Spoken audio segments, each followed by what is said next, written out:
ಈ ದಿನ ನಾವು ಭಗವದ್ಗೀತೆಯ 2ನೇ ಅಧ್ಯಾಯ ಗೀತಾಸಾರ ಸಂಗ್ರಹ ಶ್ಲೋಕ 56, 57 ಮತ್ತು 58. ಸೊ ಈ 3 ಶ್ಲೋಕಗಳನ್ನು ಅಧ್ಯಯನ ಮಾಡೋಣ. ನಾವು ಇಂದಿನ ಒಂದು ಕ್ಲಾಸಲ್ಲಿ 54 ಮತ್ತು 55 ನಾವು ಅಧ್ಯಯನ ಮಾಡಿದ್ವಿ. ಸೊ ಈ ದಿನ ನಾವು 56ನೇ ಶ್ಲೋಕದಿಂದ ಶುರು ಮಾಡೋಣ. ಸೊ ದಯವಿಟ್ಟು ಇದನ್ನು ಎಲ್ಲರೂ ರಿಪೀಟ್ ಮಾಡಿ. ಸ್ವಲ್ಪ ಸೌಂಡ್ ಕೊಡಿ ಪ್ರಭಾ.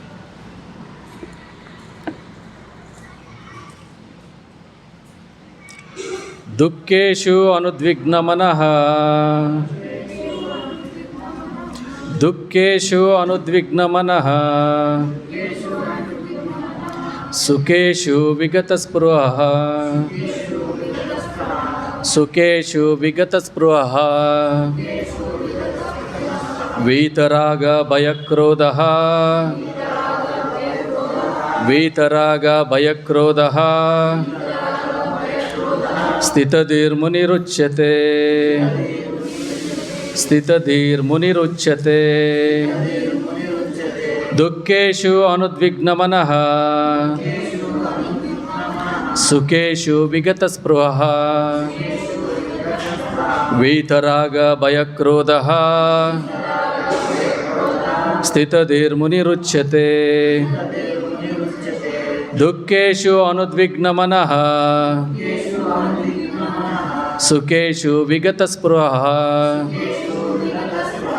ವೀತರಾಗ ಭಯಕ್ರೋಧಃ, ಸ್ಥಿತಧೀರ್ಮುನಿರುಚ್ಯತೆ. ಅನುವಾದ ಇದನ್ನು ಸಹ ಎಲ್ಲರನ್ನು ರಿಪೀಟ್ ಮಾಡಿ.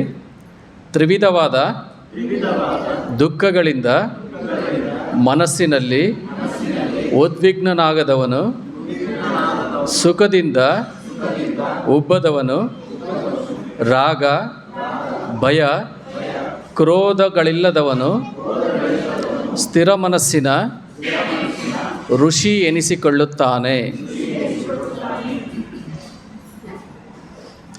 ಸೊ ಹರೇ ಕೃಷ್ಣ. ನಾವು ಈಗ ಭಗವದ್ಗೀತೆಯ 2ನೇ ಒಂದು ಅಧ್ಯಾಯದ 2ನೇ ಒಂದು ಭಾಗದಲ್ಲಿ ನಾವು ಅಧ್ಯಯನವನ್ನು ಮಾಡ್ತಾಯಿದ್ದೀವಿ. ಇಂದಿನ ತರಗತಿನಲ್ಲಿ ಅರ್ಜುನ ಮತ್ತೊಮ್ಮೆ ಪ್ರಶ್ನೆನ ಕೇಳ್ತಾನೆ. ಕೃಷ್ಣ ಎಲ್ಲ ಒಂದು ಉತ್ತರಗಳನ್ನು ಕೊಟ್ಟ ನಂತರ, ಮೊದಲನೇ ಅಧ್ಯಾಯದ ಪ್ರಶ್ನೆಗಳಿಗೆ ಎಲ್ಲ ಉತ್ತರಗಳನ್ನು ಕೊಟ್ಟ ನಂತರ ಅರ್ಜುನ ಏನು ಮಾಡ್ತಾನೆ, ಮತ್ತೊಂದು ಪ್ರಶ್ನೆಯನ್ನು ಕೇಳ್ತಾನೆ.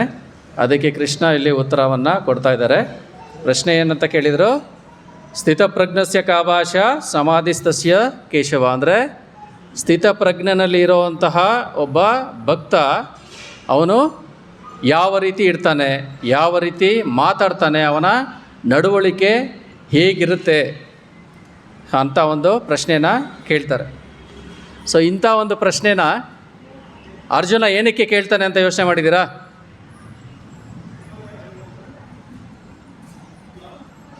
ಮೊದಲನೇ ಅಧ್ಯಾಯದಲ್ಲಿ ಅರ್ಜುನ ಏನೆಲ್ಲ ಪ್ರಶ್ನೆ ಕೇಳಿದ್ರೋ ಕೃಷ್ಣ ಎಲ್ಲದಕ್ಕೂ ಉತ್ತರ ಕೊಟ್ಟಾಯಿತು. 53ನೇ ಶ್ಲೋಕ ಅಷ್ಟರಲ್ಲಿ ಅವರೆಲ್ಲದಕ್ಕೂ ಉತ್ತರನ ಕೊಟ್ಟಾಯಿತು. ಕಂಪ್ಲೀಟಾಗಿ ಆನ್ಸರ್ ಕೊಟ್ಬಿಟ್ಟಿದ್ದಾರೆ. ಎಲ್ಲಿವರೆಗೂ ಕೊಟ್ಟಿದ್ದಾರೆ?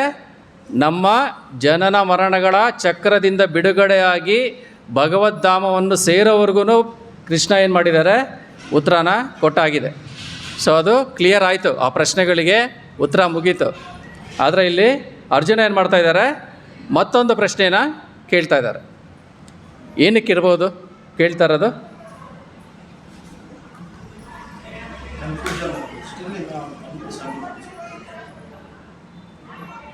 ಪ್ರಶ್ನೆಗೆ ಉತ್ತರ ಸಿಕ್ಬಿಟ್ಟಿದೆ.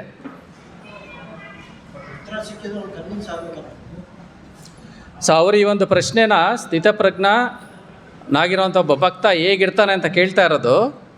ಓಕೆ, ಥಿಯರಿಟಿಕಲ್ ಆಗಿ ಕೃಷ್ಣ ಈಗ ಆನ್ಸರು ಕೊಟ್ಟರು. ನಾವು ಯಾವ ರೀತಿ ಕೃಷ್ಣ ಪ್ರಜ್ಞೆಯಲ್ಲಿ ಸಂಪೂರ್ಣವಾಗಿ ಕೃಷ್ಣನಿಗೆ ಶರಣಾಗತನಾಗಿ ನಮ್ಮ ಕಾರ್ಯಗಳನ್ನು ಮಾಡಿದ್ರೆ ನಾವು ಜನನ ಮರಣಗಳ ಚಕ್ರದಿಂದ ಬಿಡುಗಡೆಯಾಗಿ ಭಗವಂತನ ಧಾಮವನ್ನೇ ಸೇರ್ತೀವಿ. ಯಾವುದೇ ರೀತಿಯಾದಂಥ ಉದ್ವಿಗ್ನತೆ ಇರಲ್ದಿರ ನಾವು ನಮ್ಮ ಜೀವನವನ್ನು ಶಾಂತ ರೀತಿಯಲ್ಲಿ ನಡೆಸ್ಕೊಂಡು ಈ ಒಂದು ಜೀವನದಲ್ಲೇ ಹೋಗ್ಬೋದು ಅನ್ನೋದನ್ನು ಕೃಷ್ಣ ಅರ್ಜುನನಿಗೆ ಹೇಳಾದರು. ಸೊ ಇಲ್ಲಿ ಮತ್ತೆ ಏನಕ್ಕೆ ಹೇಳ್ತಾ ಇದ್ದಾರೆ ಅಂದರೆ, ಇದು ಥಿಯರಿಟಿಕಲಾಗಿ ಹೇಳಿದ್ರು, ಅದನ್ನು ನಾನು ನನ್ನ ಜೀವನದಲ್ಲಿ ಅಳವಡಿಸ್ಕೋಬೇಕು ಅಂದರೆ ಅಂಥ ಒಂದು ಭಕ್ತ ಯಾವ ರೀತಿ ಇರ್ತಾನೆ, ಅವನು ಯಾವ ರೀತಿ ಮಾತಾಡ್ತಾನೆ, ಅವನ ನಡವಳಿಕೆ ಹೇಗಿರುತ್ತೆ, ಅವನು ಯಾವ ರೀತಿ ಕೂತ್ಕೊಳ್ತಾನೆ, ಯಾವ ರೀತಿ ನಡೀತಾನೆ, ಸೊ ಅದನ್ನು ನಾನು ತಿಳ್ಕೊಂಡ್ರೆ ಏನು ಮಾಡ್ಬೋದು, ನನ್ನ ಜೀವನದಲ್ಲಿ ಅದನ್ನು ಅಳವಡಿಸ್ಕೊಳ್ಳೋದಕ್ಕೆ ಆಗುತ್ತಾ ಅಂತ ನಾನು ಅದನ್ನು ಪ್ರಯತ್ನ ಪಡ್ಬೋದು. ಸೊ ಅದಕ್ಕೋಸ್ಕರ ಇಲ್ಲಿ ಫಾಲೋ ಅಪ್ ಕ್ವಶನ್ನ ಇಲ್ಲಿ ಅರ್ಜುನ ಕೇಳ್ತಾ ಇರೋದು. ಸೊ ಉತ್ತರ ಸಿಕ್ಕಿದೆ. ಭಗವಂತನ ಧಾಮ ಸೇರೋವರೆಗೂ ಅಂಥ ಒಂದು ಭಕ್ತ ಅಂಥ ಒಂದು ಪ್ರಕ್ರಿಯೆನ ನನ್ನ ಜೀವನದಲ್ಲಿ ನಾನು ಅಳವಡಿಸ್ಕೋಬೇಕು ಅಂದರೆ, ಸೊ ಅವನು ಯಾವ ರೀತಿ ಇರ್ತಾನೆ ಅಂತ ತಿಳ್ಕೊಂಡ್ರೆ ನಾನೂ ಸಹ ಆ ರೀತಿ ಆಗೋದಕ್ಕೆ ಪ್ರಯತ್ನ ಪಡ್ಬೋದು ಅಲ್ವಾ. ಸೊ ಅದಕ್ಕೋಸ್ಕರ ಅಂಥ ಒಂದು ಭಕ್ತ ಸ್ಥಿತಪ್ರಜ್ಞದಲ್ಲಿರೋವಂಥವನು ಯಾವ ರೀತಿ ಇರ್ತಾನೆ ಅಂತ ಅರ್ಜುನ ಪ್ರಶ್ನೆನ ಕೇಳಿದ್ರು. ಅದಕ್ಕೆ ಮೊದಲನೆಯದಾಗಿ ಇಂದಿನ ಕ್ಲಾಸಲ್ಲಿ ನಾವು ಅಧ್ಯಯನ ಮಾಡಿದ್ವಿ. 55ನೇ ಶ್ಲೋಕದಲ್ಲಿ ಏನು ಹೇಳಿದ್ರು ಕೃಷ್ಣ, ಪ್ರಜಾತಿ ಯದಾ ಕಾಮನ್ ಸರ್ವಾನ್ ಪಾರ್ಥಗತ ಮನೋಗತಾನ್ ಆತ್ಮನ್ಯೇ ಆತ್ಮನಾ ತುಷ್ಟಃ ಸ್ಥಿತಪ್ರಜ್ಞಸ್ಯ ಉಚ್ಯತೆ. ಅಂದರೆ ಮನಸ್ಸಿನ ಕಲ್ಪನೆಗಳಿಂದ ಇಂದ್ರಿಯದ ಸುಖದ ಬಯಕೆಗಳು ಬರುತ್ತೆ. ಅಂದರೆ ನಮ್ಮ ಮನಸ್ಸಿನ ಒಂದು ಊಹಾಪೋಹಗಳಿಂದನೇ ನನಗೆ ಇಂದ್ರಿಯ ಒಂದು ಸುಖದ ಒಂದು ಕಲ್ಪನೆಗಳು ಬರುತ್ತೆ. ಸೊ ನಾನು ಅದು ತಿನ್ನಬೇಕು, ನಾನು ಅಲ್ಲಿ ಹೋಗಬೇಕು, ನಾನು ಅದು ಮಾಡಬೇಕು, ಇದು ಮಾಡಬೇಕು, ಇವೆಲ್ಲ ನಮಗೆ ಅನಿಸೋದು ಎಲ್ಲಿಂದ ಬರುತ್ತೆ? ಫಸ್ಟು ನಮ್ಮ ಮನಸ್ಸಿನ ಕಲ್ಪನೆಗಳಿಂದ ಅದು ಬರುತ್ತೆ. ಒಬ್ಬ ಮನುಷ್ಯನು ಇಂದ್ರಿಯ ಸುಖದ ಎಲ್ಲ ಬಗೆಯ ಆಸೆಗಳನ್ನು ತ್ಯಜಿಸಿ ಅವನ ಮನಸ್ಸು ಪರಿಶುದ್ಧವಾಗಿ ಆತ್ಮದಲ್ಲೇ ಸಂತುಷ್ಟನಾದಾಗ ಅವನನ್ನು ಶುದ್ಧ ದಿವ್ಯ ಪ್ರಜ್ಞೆಯಲ್ಲಿ ಇರುವವನು ಎಂದು ಕರೆಯುವರು. ಸೊ ಸ್ಥಿತಪ್ರಜ್ಞಸ್ಯ ಅಂದರೆ ಏನು? ಅವನು ಇಂದ್ರಿಯ ಸುಖದ ಎಲ್ಲ ಬಗೆಯ ಆಸೆಗಳನ್ನು ಬಿಟ್ಟು ಅವನೇನು ಮಾಡ್ತಾ ಇದ್ದಾನೆ, ತನ್ನ ಮನಸ್ಸನ್ನು ಪರಿಶುದ್ಧ ಮಾಡಿಕೊಂಡು ಅವನಿಗೆ ಸಂತೋಷ ಅನ್ನೋದು ಹೊರಗಡೆಯಿಂದ ಬರ್ತಾ ಇಲ್ಲ, ಅವನು ಒಳಗಡೆಯಿಂದ ಖುಷಿಯನ್ನು ಅಥವಾ ಆನಂದವನ್ನು ಪಡ್ಕೊಳ್ತಾ ಇದ್ದಾನೆ. ಅಂಥ ಒಂದು ಹಂತವನ್ನು ಯಾರು ಮುಟ್ಟಿರ್ತಾರೋ ಅವನು ಸ್ಥಿತಪ್ರಜ್ಞ. ಸೊ ಇದು ಒಂದು ಉತ್ತರ. ಇದು ಇಂದಿನ ಒಂದು ಕ್ಲಾಸಲ್ಲಿ ಯಾವ ಒಂದು ಭಕ್ತ ಸ್ಥಿತಪ್ರಜ್ಞದಲ್ಲಿ ಇರ್ತಾನೆ ಅಂದರೆ ಮನಸ್ಸಿನಿಂದ ಬರುವಂಥ ಕಲ್ಪನೆಗಳಿಗೆ ಪ್ರೇರಿತರಾಗಿ ಪ್ರಕೃತಿಯಿಂದ ಅಥವಾ ಭೌತಿಕ ಪ್ರಪಂಚದಿಂದ ಇಂದ್ರಿಯಗಳ ಮೂಲಕ ನಾನು ಸುಖವನ್ನೇ ಅನುಭವಿಸ್ಬೇಕು ಅಂತ ಯಾರು ಹೋಗೋದಿಲ್ವೋ, ಯಾರು ತನ್ನ ಒಳಗಡೆಯಿಂದನೇ ಸಂತೋಷವನ್ನು ಅನುಭವಿಸ್ತಾರೋ ಅವನು ಸ್ಥಿತಪ್ರಜ್ಞಸ್ಯ. ಅವನೇನು ಮಾಡಿರ್ತಾನೆ, ತನ್ನ ಮನಸ್ಸನ್ನು ಸಂಪೂರ್ಣವಾಗಿ ಹತೋಟಿಯಲ್ಲಿ ಇಟ್ಕೊಂಡಿರ್ತಾನೆ. ಅದು ಎಲ್ಲಿ ಹೋಗುತ್ತೋ, ಏನು ಯೋಚನೆ ಮಾಡುತ್ತೋ ಅದಕ್ಕೆ ಅವನು ಅದನ್ನು ಬಿಡಲ್ಲ. ಅದು ಯೋಚನೆ ಮಾಡಿದ ತಕ್ಷಣ ನಾವೇನು ಮಾಡ್ತೀವಿ, ನಮ್ಮ ಇಂದ್ರಿಯಗಳಿಂದ ಆ ಒಂದು ಕೆಲಸಗಳನ್ನು ಮಾಡೋದಕ್ಕೆ ಹೋಗ್ತೀವಿ. ಮಾಡೋದ್ರಿಂದ ನಾವೇನು ಮಾಡ್ತೀವಿ, ಇಂದ್ರಿಯಗಳಿಂದ ಸುಖವನ್ನು ಅನುಭವಿಸೋಕ್ಕೆ ಹೋಗ್ತೀವಿ. ಆವಾಗ ಏನು ಬರುತ್ತೆ, ನಮಗೆ ಕರ್ಮದ ಒಂದು ವಿಷಮ ಚಕ್ರದಲ್ಲಿ ಸಿಕ್ಕಿ ಹಾಕ್ಕೊಳ್ತೀವಿ. ಆದರೆ ಸ್ಥಿತಪ್ರಜ್ಞದಲ್ಲಿರುವಂಥ ಒಬ್ಬ ಭಕ್ತ ಏನು ಮಾಡ್ತಾನೆ, ಅವನ ಮನಸ್ಸನ್ನು ಪರಿಶುದ್ಧ ಮಾಡಿಕೊಂಡು ಅವನ ಆತ್ಮದಲ್ಲಿ ಅವನು ಸಂತೋಷವನ್ನು ಒಳಗಡೆಯಿಂದ ಕಾಣ್ತಾನೆ. ನಾನು ಹೊರಗಡೆಯಿಂದ ತಿನ್ನೋದ್ರಿಂದ, ಕುಡಿಯೋದ್ರಿಂದ ಅಥವಾ ಓಡಾಡೋದ್ರಿಂದ, ಅಲ್ಲಿ ತಿರುಗೋದ್ರಿಂದ ನನಗೆ ಸಂತೋಷ ಅನ್ನೋದು ಅವನಿಗೆ ನಶ್ವರವಾಗಿ ಕಾಣುತ್ತೆ. ಸೊ ಅವನಿಗೆ ಒಳಗಡೆಯಿಂದನೇ ಆನಂದ ಅನ್ನೋದು ಸಿಕ್ಕುತ್ತೆ. ಸೊ ಅಂಥ ಒಂದು ಭಕ್ತ ಸ್ಥಿತಪ್ರಜ್ಞದಲ್ಲಿ ಇರೋವಂಥವನು ಅಂತ ಮೊದಲನೇ ಒಂದು ಉತ್ತರನ ಕೊಟ್ಟರು. ಸೊ ಈಗ ಎರಡನೇ ಒಂದು ಉತ್ತರನ ಏನು ಕೊಡ್ತಾ ಇದ್ದಾರೆ, ಇದು ಬರೀ ಇಂದ್ರಿಯಗಳು ಮತ್ತು ಮನಸ್ಸಿನಿಂದ ಪ್ರೇರಿತವಾಗಿ ಇಂದ್ರಿಯ ಭೋಗ ಮಾಡೋದು ಅಷ್ಟೇ ಅಲ್ಲ, ನಮಗೆ ತ್ರಿವಿಧವಾದಂತಹ ದುಃಖಗಳು ಸಹ ಬರುತ್ತೆ. 3 ವಿಧವಾದಂಥ ದುಃಖಗಳು ಯಾವುದ್ಯಾವುದು? ಆದಿ ದೈವಿಕ, ಆದಿ ಭೌತಿಕ ಮತ್ತು ಆದಿ ಆತ್ಮಿಕ ಕ್ಲೇಶಗಳು. ಸೊ ಈ 3 ಯಾವುದು ಅಂತ ಗೊತ್ತಾ? ಆದಿ ಭೌತಿಕ ಅಂದರೆ ಏನು? ಆದಿ ದೈವಿಕ ಅದು. ಆದಿ ಭೌತಿಕ ಅಂದರೆ ಬೇರೆಯವರಿಂದ ನಮಗೆ ಬರುವಂತಹ ದುಃಖಗಳು. ಇದನ್ನು ನಾನು ಏನೂ ಮಾಡಿಲ್ಲ ಅಂದ್ರೂ ಸಹ ಬೇರೆಯವರಿಂದ ನನಗೆ ದುಃಖಗಳು ಬರ್ಬೋದು. ಅವ್ರು ಸುಮ್ಮನೆ ಬಂದು ನನಗೆ ತೊಂದರೆನ ಕೊಡ್ಬೋದು. ಬೇರೆ ಪ್ರಾಣಿಗಳಿಂದನೂ ಸಹ ನನಗೆ ದುಃಖನೂ ಸಿಗ್ಬೋದು. ಒಂದು ಕ್ರಿಮಿ ಕೀಟದಿಂದನೂ ಸಿಗ್ಬೋದು, ಒಂದು ಬ್ಯಾಕ್ಟೀರಿಯಾ ವೈರಸ್ಸಿಂದನೂ ಸಿಗ್ಬೋದು. ನನಗೆ ಜ್ವರ ಬರ್ಬೋದು, ಕೆಮ್ಮು ಬರ್ಬೋದು. ನಾನು ಯಾವುದನ್ನು ನಾನು ಬೇಕು ಅಂತ ಕೇಳ್ತಾ ಇಲ್ಲ, ಆದರೆ ಆ ಒಂದು ಕ್ಲೇಶಗಳು ನನಗೆ ಬರುತ್ತೆ. ಬೇರೆಯವರು ಏನೋ ಅಂತಾರೆ, ಒಂದು ಸತಿ ಹೊಗಳ್ತಾರೆ, ಇನ್ನೊಂದು ಸತಿ ತೆಗಳ್ತಾರೆ. ಈ ರೀತಿ ಅನೇಕ ತೊಂದರೆಗಳು ಸಹ ನಮಗೆ ಬೇರೆಯವರಿಂದ ಬರುತ್ತೆ. ಸೊ ಇದು ಏನಂತಾರೆ? ಆದಿ ಭೌತಿಕ ಕ್ಲೇಶ. ಸೊ ಎರಡನೇದು ಆದಿ ಭೌತಿಕ, ಇದು ಆದಿ ದೈವಿಕ ಕ್ಲೇಶ. ಆದಿ ದೈವಿಕ ಕ್ಲೇಶ ಅಂದರೆ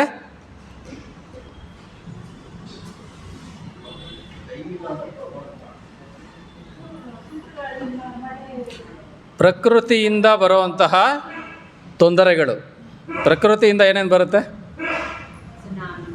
ಸುನಾಮಿ, ಅತಿವೃಷ್ಟಿ, ಅನಾವೃಷ್ಟಿ ಆಗ್ಬೋದು, ಭೂಕಂಪ ಆಗ್ಬೋದು, ಜ್ವಾಲಾಮುಖಿ ಸಿಡಿಬೋದು. ಸೊ ಈ ರೀತಿ ಪ್ರಕೃತಿಯಿಂದನೂ ನಮಗೆ ತೊಂದರೆಗಳು ಬರುತ್ತೆ. ಇದು ಆದಿ ದೈವಿಕ ಕ್ಲೇಶ. ಆದಿ ಆತ್ಮಿಕ ಕ್ಲೇಶ ಅಂದರೆ ನನ್ನ ದೇಹ ಮತ್ತು ನನ್ನ ಮನಸ್ಸಿನಿಂದ ಬರುವಂತಹ ತೊಂದರೆಗಳು, ಕ್ಲೇಶಗಳು.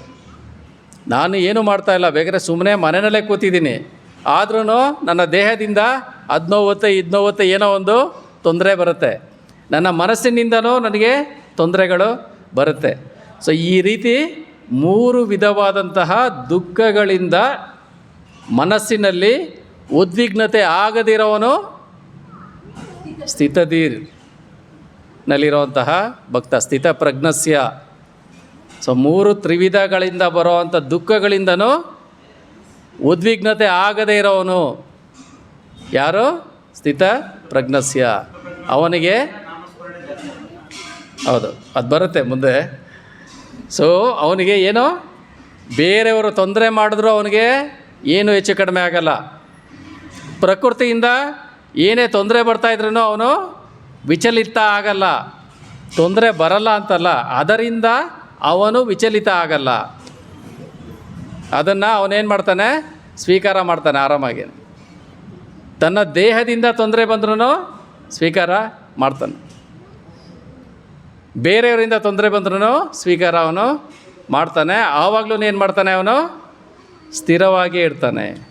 ಉದ್ವಿಗ್ನತೆ ಅಂದರೆ ಡಿಸ್ಟರ್ಬ್ ಆಗಲ್ಲ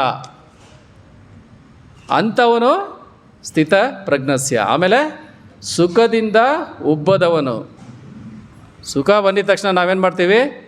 ಮೇಲ್ಗಡೆ ಆಕಾಶದಲ್ಲಿ ಆಡ್ತಾ ಇರ್ತೀವಿ. ನಮಗೆ ಗೊತ್ತಿರಲ್ಲ ಅದಾಗಿದ ತಕ್ಷಣ ದುಃಖ ಕಾಯ್ಕೊಂಡಿರುತ್ತೆ ಅಂತ. ಯಾಕೆ? ಅದೇ ಪ್ರಕೃತಿಯ ನಿಯಮ. ಸುಖ ಹೋದ್ಮೇಲೆ ದುಃಖ ಬರುತ್ತೆ, ದುಃಖ ಹೋದ್ಮೇಲೆ ಸುಖ ಅನ್ನೋದು ಬರುತ್ತೆ. ಸೊ ಅದು ಅವನಿಗೆ ಗೊತ್ತಿರುತ್ತೆ. ಅದಕ್ಕೋಸ್ಕರ ಅವನು ಸುಖ ಬಂದಾಗೂ ಮೇಲಕ್ಕೆ ಹೋಗಲ್ಲ, ದುಃಖ ಬಂದಾಗ ಕುಗ್ಗಲ್ಲ. ಅವನು ಒಂದೇ ರೀತಿಯಾಗಿ ಅದನ್ನು ಸ್ವೀಕಾರ ಮಾಡ್ತಾನೆ. ಯಾವ ರೀತಿ ಮಾಡ್ತಾನೆ? ಎಲ್ಲನೂ ಭಗವಂತನ ಪ್ರಸಾದ ಅಂತ ಸ್ವೀಕಾರ ಮಾಡ್ತಾನೆ ಅಷ್ಟೇ. ಭಗವಂತ ನನಗೆ ಪ್ರಸಾದ ಕೊಟ್ಟಿದ್ದಾನೆ, ಅದನ್ನು ನಾನು ಸ್ವೀಕಾರ ಮಾಡ್ತೀನಿ ಅಷ್ಟೇ. ಅದು ಸುಖ ಬರಲಿ, ದುಃಖ ಬರಲಿ, ತ್ರಿವಿಧವಾದಂತಹ ಕ್ಲೇಶಗಳೇ ಬರಲಿ. ಅದಾದಮೇಲೆ ವೀತರಾಗ ಭಯಕ್ರೋಧ. ರಾಗ ಅಂದರೆ ಏನು? ರಾಗ ಅಂದರೆ ಅಟ್ಯಾಚ್ಮೆಂಟ್,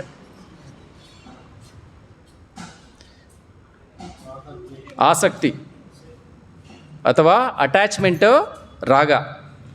ಭಯ ಅಂದರೆ ಎಲ್ಲರಿಗೂ ಗೊತ್ತಿದೆ, ಫಿಯರ್. ಇನ್ನೊಂದು ಕ್ರೋಧ. ರಾಗ, ಭಯ, ಕ್ರೋಧ ಈ 3 ಅವನಲ್ಲಿ ಇರೋದಿಲ್ಲ. ಅಂಥವನು ಸ್ಥಿತಪ್ರಜ್ಞ. ಅಂದರೆ ಅಟ್ಯಾಚ್ಮೆಂಟೇ ಇರಲ್ಲ. ಅಂದರೆ ಯಾವುದರ ಮೇಲೂ ಅವನಿಗೆ ಆ ಒಂದು ಬಂಧನ ಅನ್ನೋದಿರಲ್ಲ ಅಥವಾ ಆಸಕ್ತಿ ಅನ್ನೋದು ಇರಲ್ಲ. ಅಂಥವನು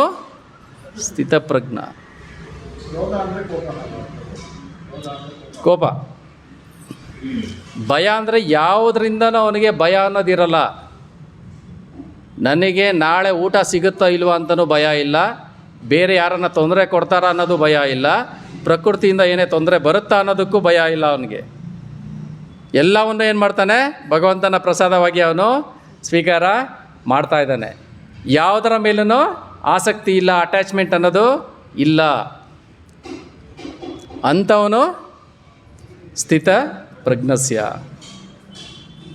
ಸೊ ಇಲ್ಲಿ ಸ್ಥಿತಧೀರ್ ಮುನಿರುಚ್ಯತೆ ಅಂತ ಶ್ಲೋಕದಲ್ಲಿದೆಯಲ್ಲ, ಅದಕ್ಕೆ ಶ್ರೀಲ ಪ್ರಭುಪಾದ ಬರೀತಾ ಇದ್ದಾರೆ, ಮುನಿ ಅಂದರೆ ಮೀನಿಂಗು, ಮುನಿ ಅಂದರೆ ಯಾರಿಗೆ ಯಾವುದರ ಮೇಲೆ ಒಂದು ರೀತಿಯಾದಂಥ ಅಭಿಪ್ರಾಯ ಇರಲ್ವೋ, ಬೇರೆ ಬೇರೆ ಅಭಿಪ್ರಾಯ ಇರುತ್ತೋ, ಅಂದರೆ ಆರ್ಗ್ಯುಮೆಂಟ್ಗಳು ಒಂದೇ ಟಾಪಿಕ್ ಮೇಲೆ ಅವರು ಬೇರೆ ಬೇರೆ ಥರ ಒಂದು ಅಭಿಪ್ರಾಯಗಳನ್ನ ಇಟ್ಕೊಂಡಿರ್ತಾರೋ ಅಂಥವ್ರನ್ನ ಮುನಿ ಅಂತ ಕರೀತಾರೆ.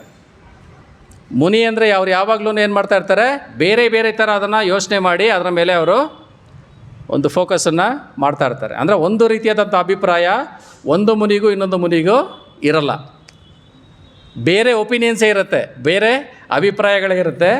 ಅಂಥವ್ರನ್ನ ಮುನಿ ಅಂತ ಕರೀತಾರೆ. ಆದರೆ ಸ್ಥಿತಧೀರ್ ಮುನಿ ಅಂದರೆ ಯಾರು ಕೃಷ್ಣ ಪ್ರಜ್ಞೆಯಲ್ಲಿ ಸ್ಥಿರವಾಗಿ ಕೃಷ್ಣನ ಒಂದು ಭಕ್ತಿನಲ್ಲಿ ಸಂಪೂರ್ಣವಾಗಿ ತನ್ನನ್ನು ತೊಡಗಿಸ್ಕೊಂಡಿರ್ತಾನೋ ಅವನು ಸ್ಥಿತಧೀರ್ ಮುನಿರುಚ್ಯತೆ.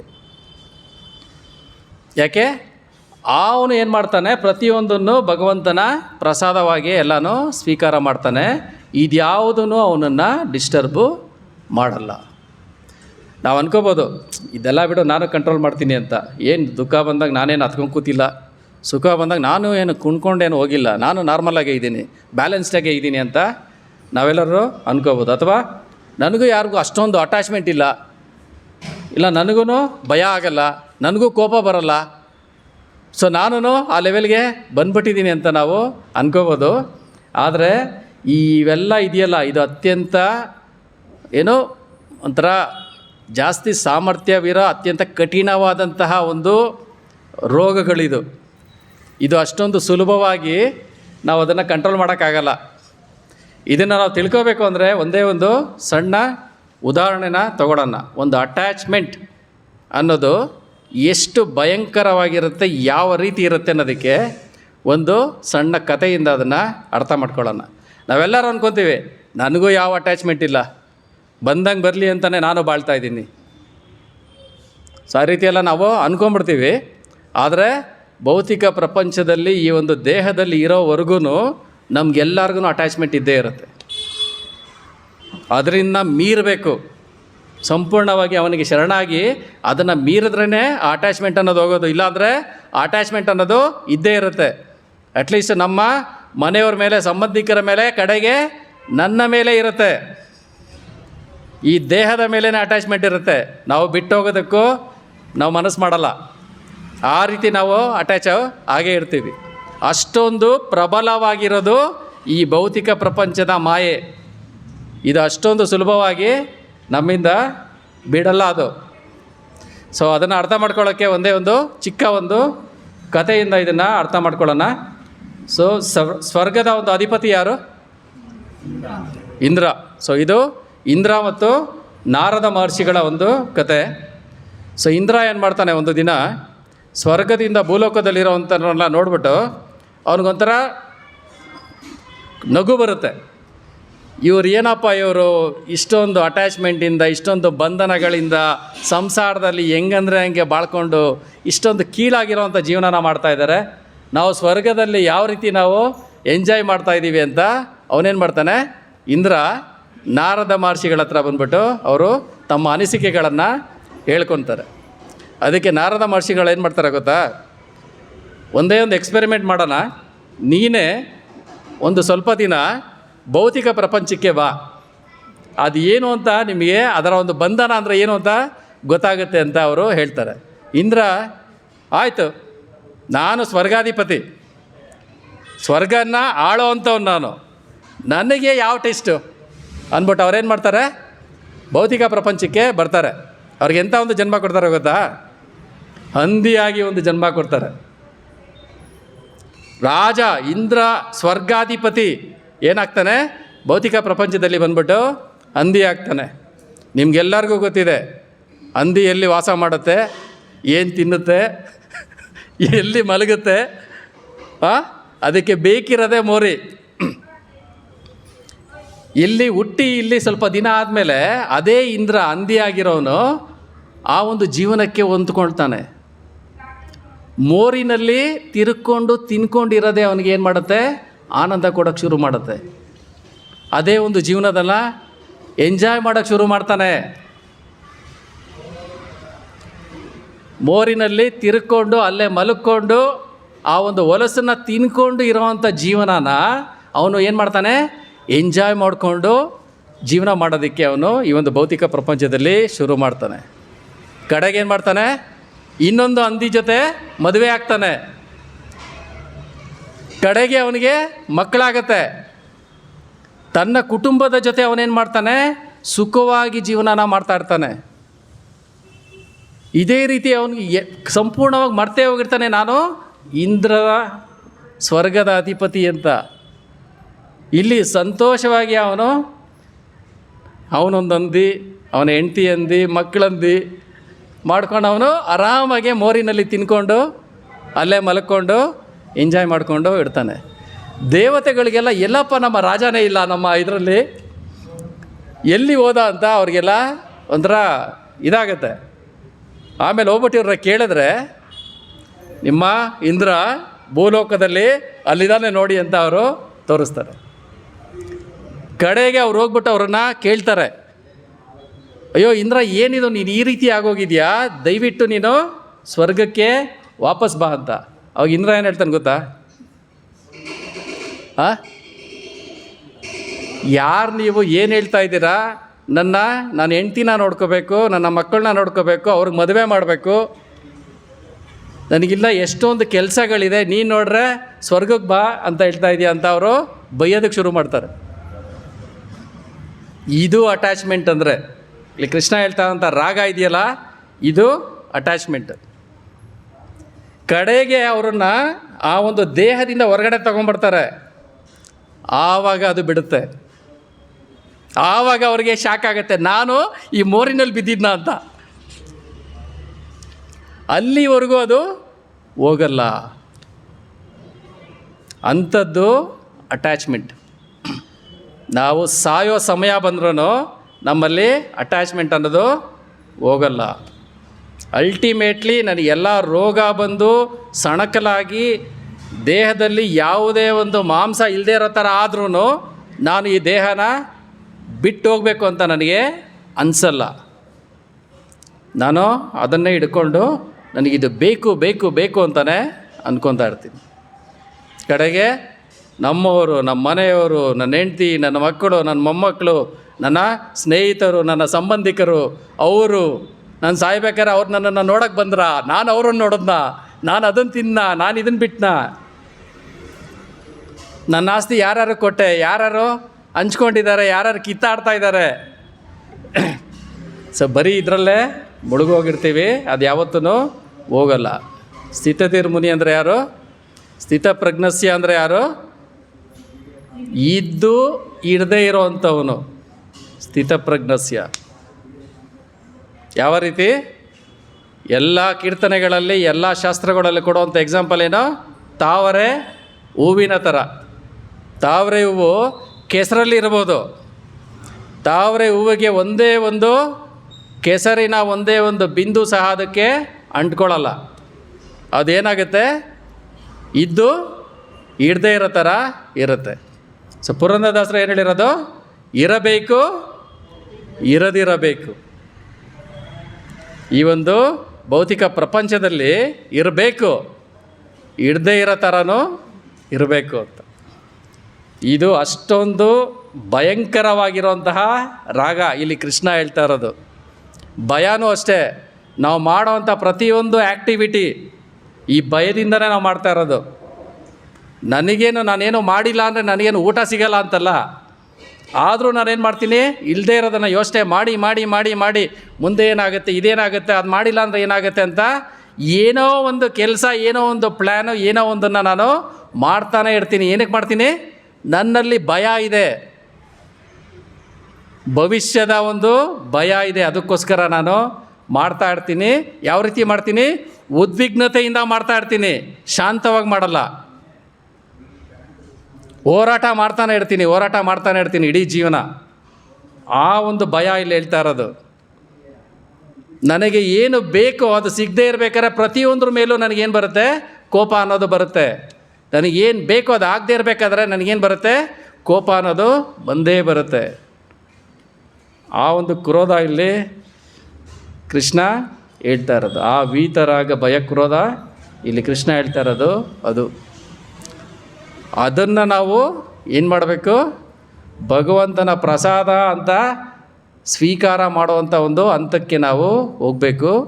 ಅದರಿಂದ ವಿಚಲಿತ ಆಗದಿರೋ ಜೀವನ ಮಾಡುವಂಥ ಒಂದು ಕಲೆನ ನಾವು ಕಲ್ತ್ಕೋಬೇಕು. ಆವಾಗ ಅವನು ಸ್ಥಿತಪ್ರಜ್ಞಸ್ಯ, ಅದನ್ನು ತಿಳ್ಕೋಬೇಕು ಅಂತಾನೆ ಅರ್ಜುನ ಈ ಪ್ರಶ್ನೆನ ಕೇಳ್ತಾ ಇರೋದು. ಅವನು ಯಾವ ರೀತಿ ಇರ್ತಾನೆ? ಸೊ ನಾನು ಆ ರೀತಿ ಆಗಬೇಕು ಅಂದರೆ ಈ ಥರ ಮಾಡಬೇಕು.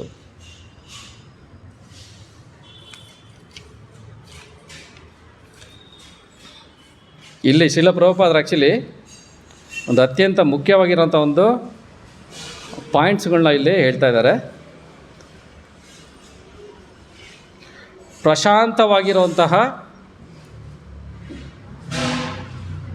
ಒಬ್ಬ ಮನುಷ್ಯ ಅಂದರೆ ಯಾವ ರೀತಿ ಅಂದರೆ, ಮನಸ್ಸಿನ ಊಹೆಗಳ ಹಂತವನ್ನು ದಾಟಿ ಪ್ರಭು ಶ್ರೀಕೃಷ್ಣನ ಅಥವಾ ವಾಸುದೇವನೇ ಸರ್ವಸ್ವ ಎನ್ನುವ ನಿರ್ಣಯಕ್ಕೆ ಅವನು ಬಂದಿರ್ತಾನೆ. ಸೊ ಅವನಿಗೆ ಕಟ್ಟ ಕಡೆಯ ಒಂದು ಗುರಿ ಅವನಿಗೆ ಕ್ಲಿಯರಾಗಿ ಗೊತ್ತಿರುತ್ತೆ. ನಾವು ಇಂದಿನ ಕೆಲವು ಕ್ಲಾಸ್ಗಳ ಹಿಂದೆ ನಮ್ಮ ಜೀವನದ ಗುರಿ, ಗೋಲ್ ಸೆಟ್ ಮಾಡೋದ್ರ ಬಗ್ಗೆ ಮಾತಾಡಿದ್ವಿ. ನಾವು ಗೋಲ್ ಸೆಟ್ ಮಾಡೋ ಅಂದರೆ ಗರ್ಲ್ ಸೆಟ್ ಮಾಡ್ತೀವಿ ಇಲ್ಲ ಬಾಯ್ ಸೆಟ್ ಮಾಡ್ತೀವಿ ಅಂತಲೂ ಮಾತಾಡಿದ್ವಿ. ಆದರೆ ನಮಗೆ ಗೋಲ್ ಸೆಟ್ ಮಾಡೋಕ್ಕೆ ನಮ್ಮ ಲೈಫಲ್ಲಿ ಯಾವತ್ತೂ ಟೈಮ್ ಸಿಗಲ್ಲ ಅಂತ ಮಾತಾಡಿದ್ವಿ. ಸೊ ಇಲ್ಲಿ ಏನು ಹೇಳ್ತಾ ಇದ್ದಾರೆ? ಸ್ಥಿತಪ್ರಜ್ಞನಿಗೆ ಆ ಒಂದು ಗೋಲು ಯಾರು? ವಾಸುದೇವನೇ, ಶ್ರೀಕೃಷ್ಣನೇ ಅಂತಿಮ ಗುರಿ ಅಂತ ಅವನಿಗೆ ಕ್ಲಿಯರಾಗಿ ಗೊತ್ತಿರುತ್ತೆ. ಅಲ್ಲಿ ಯಾವುದೇ ಡೌಟ್ ಅನ್ನೋದು ಇರಲ್ಲ. ಸೊ ಯಾವಾಗ ಅಂಥ ಒಂದು ಹಂತಕ್ಕೆ ಹೋಗ್ತೀವೋ ಆವಾಗಲೇ ನಮ್ಮ ಮನಸ್ಸು ಸ್ಥಿರ ಮನಸ್ಸು ಆಗೋದಕ್ಕೆ ಸಾಧ್ಯ. ಆ ಒಂದು ಹಂತವನ್ನು ತಲುಪೋವರೆಗೂ ಏನಾಗ್ತಾ ಇರುತ್ತೆ? ಅದು ಡಿಸ್ಟರ್ಬೇ ಆಗ್ತಾ ಇರುತ್ತೆ. ನಾವು ಬೇರೆಯವರಿಂದನೂ ಏನೋ ಎಕ್ಸ್ಪೆಕ್ಟ್ ಮಾಡ್ತಾ ಇರ್ತೀವಿ, ಇಲ್ಲ ಬೇರೆ ದೇವತೆಗಳಿಂದನೂ ಎಕ್ಸ್ಪೆಕ್ಟ್ ಮಾಡ್ತಾ ಇರ್ತೀವಿ. ಏನೇ ಒಂದು ಪೂಜೆ ಮಾಡಿದ್ರು ನನಗೇನೋ ಒಂದು ಆಗಲಿ ಅಂತ ಮಾಡಿಸ್ಕೊತಾ ಇರ್ತೀವಿ. ಸೊ ಈ ರೀತಿಯೇ ನಾವು ಏನು ಮಾಡ್ತಾ ಇರ್ತೀವಿ? ಪ್ರತಿಯೊಂದನ್ನು ನಾನು ನಾನು ನಾನು ಅಂತಲೇ ನನ್ನ ಜೀವನನ ಮಾಡ್ತಾ ಇರ್ತೀನಿ. ಆದರೆ ಯಾರು ಸ್ಥಿತಪ್ರಜ್ಞಸ್ಯ ಆಗಿರ್ತಾರೆ ಅವರಿಗೆ ವಾಸುದೇವನೇ ಎಲ್ಲ ಸರ್ವಸ್ಯ ಅಂತ ಅವ್ರಿಗೆ ಕ್ಲಿಯರಾಗಿ ಗೊತ್ತಿರುತ್ತೆ. ಸೊ ಹೀಗೆ ಪೂರ್ಣ ಕೃಷ್ಣ ಪ್ರಜ್ಞೆ ಉಳ್ಳವನಿಗೆ ತ್ರಿವಿಧ ದುಃಖಗಳ ಆಕ್ರಮಣದಿಂದ ಮನಸ್ಸು ಕಲ್ಕೋದಿಲ್ಲ. ಯಾಕೆಂದರೆ ಎಲ್ಲ ದುಃಖಗಳನ್ನು ದೈವ ಪ್ರಜ್ಞೆಯಿಂದ ಅವನು ಸ್ವೀಕಾರ ಮಾಡ್ತಾನೆ. ಸೊ ಪ್ರಭುಪಾದರು ಏನು ಬರಿತಾ ಇದ್ದಾರಲ್ಲಿ, ಅವನಿಗೆ ದುಃಖ ಬರಲ್ಲ ಅಂತಲ್ಲ, ದುಃಖ ಬರುತ್ತೆ. ಬಂದಿದ್ದನ್ನು ಏನಂತ ಸ್ವೀಕಾರ ಮಾಡ್ತಾನೆ? ಆ ಒಂದು ಭಗವಂತನ ಕೃಪೆ ಅಂತ ಅವನೇನು ಮಾಡ್ತಾನೆ? ಅದನ್ನು ಸ್ವೀಕಾರ ಮಾಡ್ತಾನೆ. ತನ್ನ ಹಿಂದಿನ ಅಪರಾಧಗಳಿಂದ ತಾನು ಇನ್ನೂ ಹೆಚ್ಚಿನ ದುಃಖಕ್ಕೆ ಅರ್ಹನಾಗಿದ್ದೀನಿ, ಆದರೆ ಭಗವಂತನ ಕೃಪೆಯಿಂದ ಏನು ಮಾಡ್ತಾ ಇದೆ? ಅದು ಕಡಿಮೆಯಾಗಿ ಬರ್ತಾ ಇದೆ ಅಂತ ಅಂದ್ಕೊತಾನೆ. ಆದರೆ ನಾವೇನು ಅಂದ್ಕೊತೀವಿ? ನಾನು ಏನೂ ಮಾಡಿಲ್ಲ, ಸುಮ್ಮನೆ ನನಗೆ ಬಂದು ಈ ದುಃಖಗಳನ್ನ ಕೊಡ್ತಾ ಇದೆಯಾ ಅಂತ ಕೃಷ್ಣನ್ನೇ ಬೈಯಕ್ಕೆ ಹೋಗ್ತೀವಿ. ಯೂಶ್ವಲಿ ನಾವು ಮಾಡೋದು, ಸಾಮಾನ್ಯವಾಗಿರೋಂಥ ಜನಗಳಾಗಿ ನಾವು ಮಾಡೋವಂಥ ಕೆಲಸ, ನಾನು ಮಾತ್ರ ತುಂಬ ಒಳ್ಳೆಯವನು, ನಾನು ಏನೂ ಮಾಡೇ ಇಲ್ಲ, ಆದರೂ ನನಗೇನು ಮಾಡ್ತಾ ಇದೆಯಾ, ಕಷ್ಟಗಳನ್ನ ಏನಕ್ಕೆ ಕೊಡ್ತಾ ಇದೆಯಾ ಅಂತ ಅವನನ್ನು ಬೈಯೋದಕ್ಕೆ ಹೋಗ್ತೀವಿ. ಆದರೆ ಭಕ್ತರಾದವ್ರು ಏನು ಮಾಡ್ತಾರೆ? ಬಂದಂಥ ಕಷ್ಟಗಳನ್ನು ನಾನು ಎಂಥ ಪಾಪಿ ಅಂದರೆ ನನಗಿನ್ನೂ ಜಾಸ್ತಿ ಬರಬೇಕಾಗಿತ್ತು, ನೀನೇನು ಮಾಡ್ತಾ ಇದೆಯಾ ಅದನ್ನು ಕಡಿಮೆ ಮಾಡಿ ನನಗೆ ಇಷ್ಟು ಕೊಟ್ಟಿದೆಯಾ, ಸೊ ಥ್ಯಾಂಕ್ ಯು ಅಂತ ಅವರು ಕೃಷ್ಣನಿಗೆ ಹೇಳ್ತಾರೆ. ಆ ರೀತಿ ಅವರು ಸ್ವೀಕಾರನ ಮಾಡ್ತಾರೆ. ಈ ಭಾವಾರ್ಥ ಆ್ಯಕ್ಚುಲಿ ತುಂಬ ಚೆನ್ನಾಗಿದೆ, ಅದಕ್ಕೆ ಲೈನ್ ಬೈ ಲೈನು ನಾನು ಓದ್ತಾ ಇದ್ದೀನಿ. ಸುಖ ಬಂದರೆ ನೋಡಿ, ತನಗೆ ಸುಖವು ಬಂದಾಗ ತಾನು ಸುಖಕ್ಕೆ ಅರ್ಹನಲ್ಲ ಎಂದು ಭಾವಿಸಿ ಭಗವಂತನೇ ಅದಕ್ಕೆ ಕಾರಣ ಅಂತ ಅವನೇನು ಮಾಡ್ತಾನೆ, ಭಗವಂತನಿಗೆ ಥ್ಯಾಂಕ್ಸ್ ಹೇಳ್ತಾನೆ. ದುಃಖ ಬಂದ್ರೂ ನನಗೆ ಜಾಸ್ತಿ ಬರಬೇಕಾಗಿತ್ತು, ನನಗೆ ಕಡಿಮೆ ಕೊಟ್ಟಿದ್ಯಾ ಕೃಷ್ಣ, ಥ್ಯಾಂಕ್ ಯು ಅಂತ ನಮಸ್ಕಾರ ಮಾಡ್ತಾನೆ. ಸುಖ ಬಂದ್ರೂ ಸುಖಕ್ಕೆ ನಾನು ಅರ್ಹನಲ್ಲ, ನಿನ್ನ ಕೃಪೆಯಿಂದ ನನಗೆ ಬರ್ತಾ ಇದೆ ಅಂದ್ಬಿಟ್ಟು ಅದಕ್ಕೂ ಥ್ಯಾಂಕ್ ಯು ಹೇಳ್ತಾನೆ. ಸೊ ಅಲ್ಟಿಮೇಟ್ಲಿ ಏನು, ವಾಸುದೇವನೇ ಸರ್ವಸ್ಯ, ಅವನಿಗೆ ಅವನೇ ಅಂತಿಮ ಗುರಿ, ಅವನ ಪ್ರಸಾದನೇ, ಅವನ ಕೃಪೆನೇ ಎಲ್ಲನೂ. ದುಃಖ ಬರಲಿ ಸುಖ ಬರಲಿ, ಭಗವಂತನ ಕೃಪೆಯಿಂದ ಮಾತ್ರನೇ ನಾನು ಇಷ್ಟು ನೆಮ್ಮದಿಯ ಸ್ಥಿತಿನಲ್ಲಿ ಇದ್ದೀನಿ. ಅದಕ್ಕೋಸ್ಕರ ನಾನು ಭಗವಂತನಿಗೆ ಇನ್ನೂ ಉತ್ತಮವಾದ ಸೇವೆಯನ್ನು ಸಲ್ಲಿಸ್ಬೋದು ಅಂತ ಅವನು ಯೋಚನೆ ಮಾಡ್ತಾನೆ. ನನಗೆ ಭಗವಂತ ಏನಾದರೂ ಚೆನ್ನಾಗಿ ಇಟ್ಟಿದ್ರೆ ಅದು ಅವನ ಕೃಪೆಯಿಂದ ನಾನು ಇಷ್ಟು ಚೆನ್ನಾಗಿ ಇದ್ದೀನಿ, ಅದಕ್ಕೋಸ್ಕರ ಇನ್ನೂ ಹೆಚ್ಚಿನ ಸೇವೆಯನ್ನು ಭಗವಂತನಿಗೆ ಮಾಡೋಣ ಅಂತ ಅವನು ಯೋಚನೆನ ಮಾಡ್ತಾನೆ. ಪ್ರತಿಯೊಂದು ನೋಡಿ, ಭಗವಂತನ ಸೇವೆಗಾಗಿ ಆತ ಸದಾ ದಿಟ್ಟನು ಕ್ರಿಯಾಶೀಲನೂ ಆಗಿರುತ್ತಾನೆ. ಮೋಹದಿಂದಾಗಲಿ ದ್ವೇಷದಿಂದಲಾಗಲಿ ಪ್ರಭಾವಿತ ಆಗಲ್ಲ. ಅವನು ಯಾವಾಗಲೂ ಅವ್ನು ಮಾಡೋಂಥ ಆ್ಯಕ್ಟಿವಿಟಿ ಏನಾಗಿರುತ್ತೆ, ಭಗವಂತನ ಸೇವೆ, ಆ ರೀತಿ ಮಾಡೋಣ ಈ ರೀತಿ ಮಾಡೋಣ ಅಂತ ಅವನು ಸದಾ ಕ್ರಿಯಾಶೀಲವಾಗಿ ಯೋಚನೆನ ಮಾಡ್ತಾ ಇರ್ತಾನೆ. ಅವನು ಇಂದ್ರಿಯ ತೃಪ್ತಿಗಾಗಿ ಯಾವುದೇ ಆದಂಥ ಒಂದು ಕೆಲಸವನ್ನು ಮಾಡಲ್ಲ. ಯಾರ ತೃಪ್ತಿಗೋಸ್ಕರ ಮಾಡ್ತಾನೆ? ಭಗವಂತನ ತೃಪ್ತಿಗೋಸ್ಕರ ಅವನು ಕೆಲಸವನ್ನು ಮಾಡ್ತಾನೆ. ಸೊ ನಮಗೆ ಯಾವಾಗ ಇಂದ್ರಿಯ ತೃಪ್ತಿ ಅನ್ನೋದೇ ಇಲ್ಲ, ಆಟೋಮೆಟಿಕ್ಕಾಗಿ ನಮ್ಮಲ್ಲಿರೋಂತಹ ರಾಗ ಭಯ ಕ್ರೋಧ ಕಡಿಮೆ ಆಗ್ತಾ ಹೋಗುತ್ತೆ, ಕಡೆಗೆ ಅದು ಝೀರೋ ಆಗುತ್ತೆ. ಇಂದ್ರಿಯ ತೃಪ್ತಿ ಅಂದರೆ ಅರ್ಥ ಆಗುತ್ತಾ? ಇಂದ್ರಿಯಗಳು ಅಂದರೆ ನಮ್ಮ ಪಂಚ ಸೆನ್ಸಸ್. ಈ 5 ಸೆನ್ಸಸ್ಸಿಂದ ನಾನೇನು ಮಾಡ್ತೀನಿ, ಪ್ಲೆಷರ್ನ ತಗೊಳ್ಳೋಕ್ಕೆ ಪ್ರಯತ್ನ ಪಡೋದು ಇಂದ್ರಿಯ ತೃಪ್ತಿ. ಚೆನ್ನಾಗಿ ತಿನ್ನಬೇಕು, ನೋಡಬೇಕು, ಕೇಳಿಸ್ಕೋಬೇಕು, ವಾಸನೆ ತಗೋಬೇಕು, ಈ ರೀತಿ. ಆಮೇಲೆ ನೀವೇ ಯೋಚನೆ ಮಾಡಿ ನೋಡಿ, ಇಂದ್ರಿಯಗಳಿಂದ ಬರುವಂಥ ಒಂದು ಸುಖ ನೀವು ಅದನ್ನು ಜಾಸ್ತಿ ತಗೊಂಡ್ರೆ ಏನಾಗುತ್ತೆ ಹೇಳಿ? ನೋವಾಗುತ್ತೆ. ಸಿಂಪಲ್ ಎಕ್ಸಾಂಪಲ್ಲು, ನಿಮ್ಗೆಲ್ಲರಿಗೂ ಗುಲಾಬ್ ಜಾಮೂನ್ ಇಷ್ಟನಾ? ಇಷ್ಟ ತಾನೆ?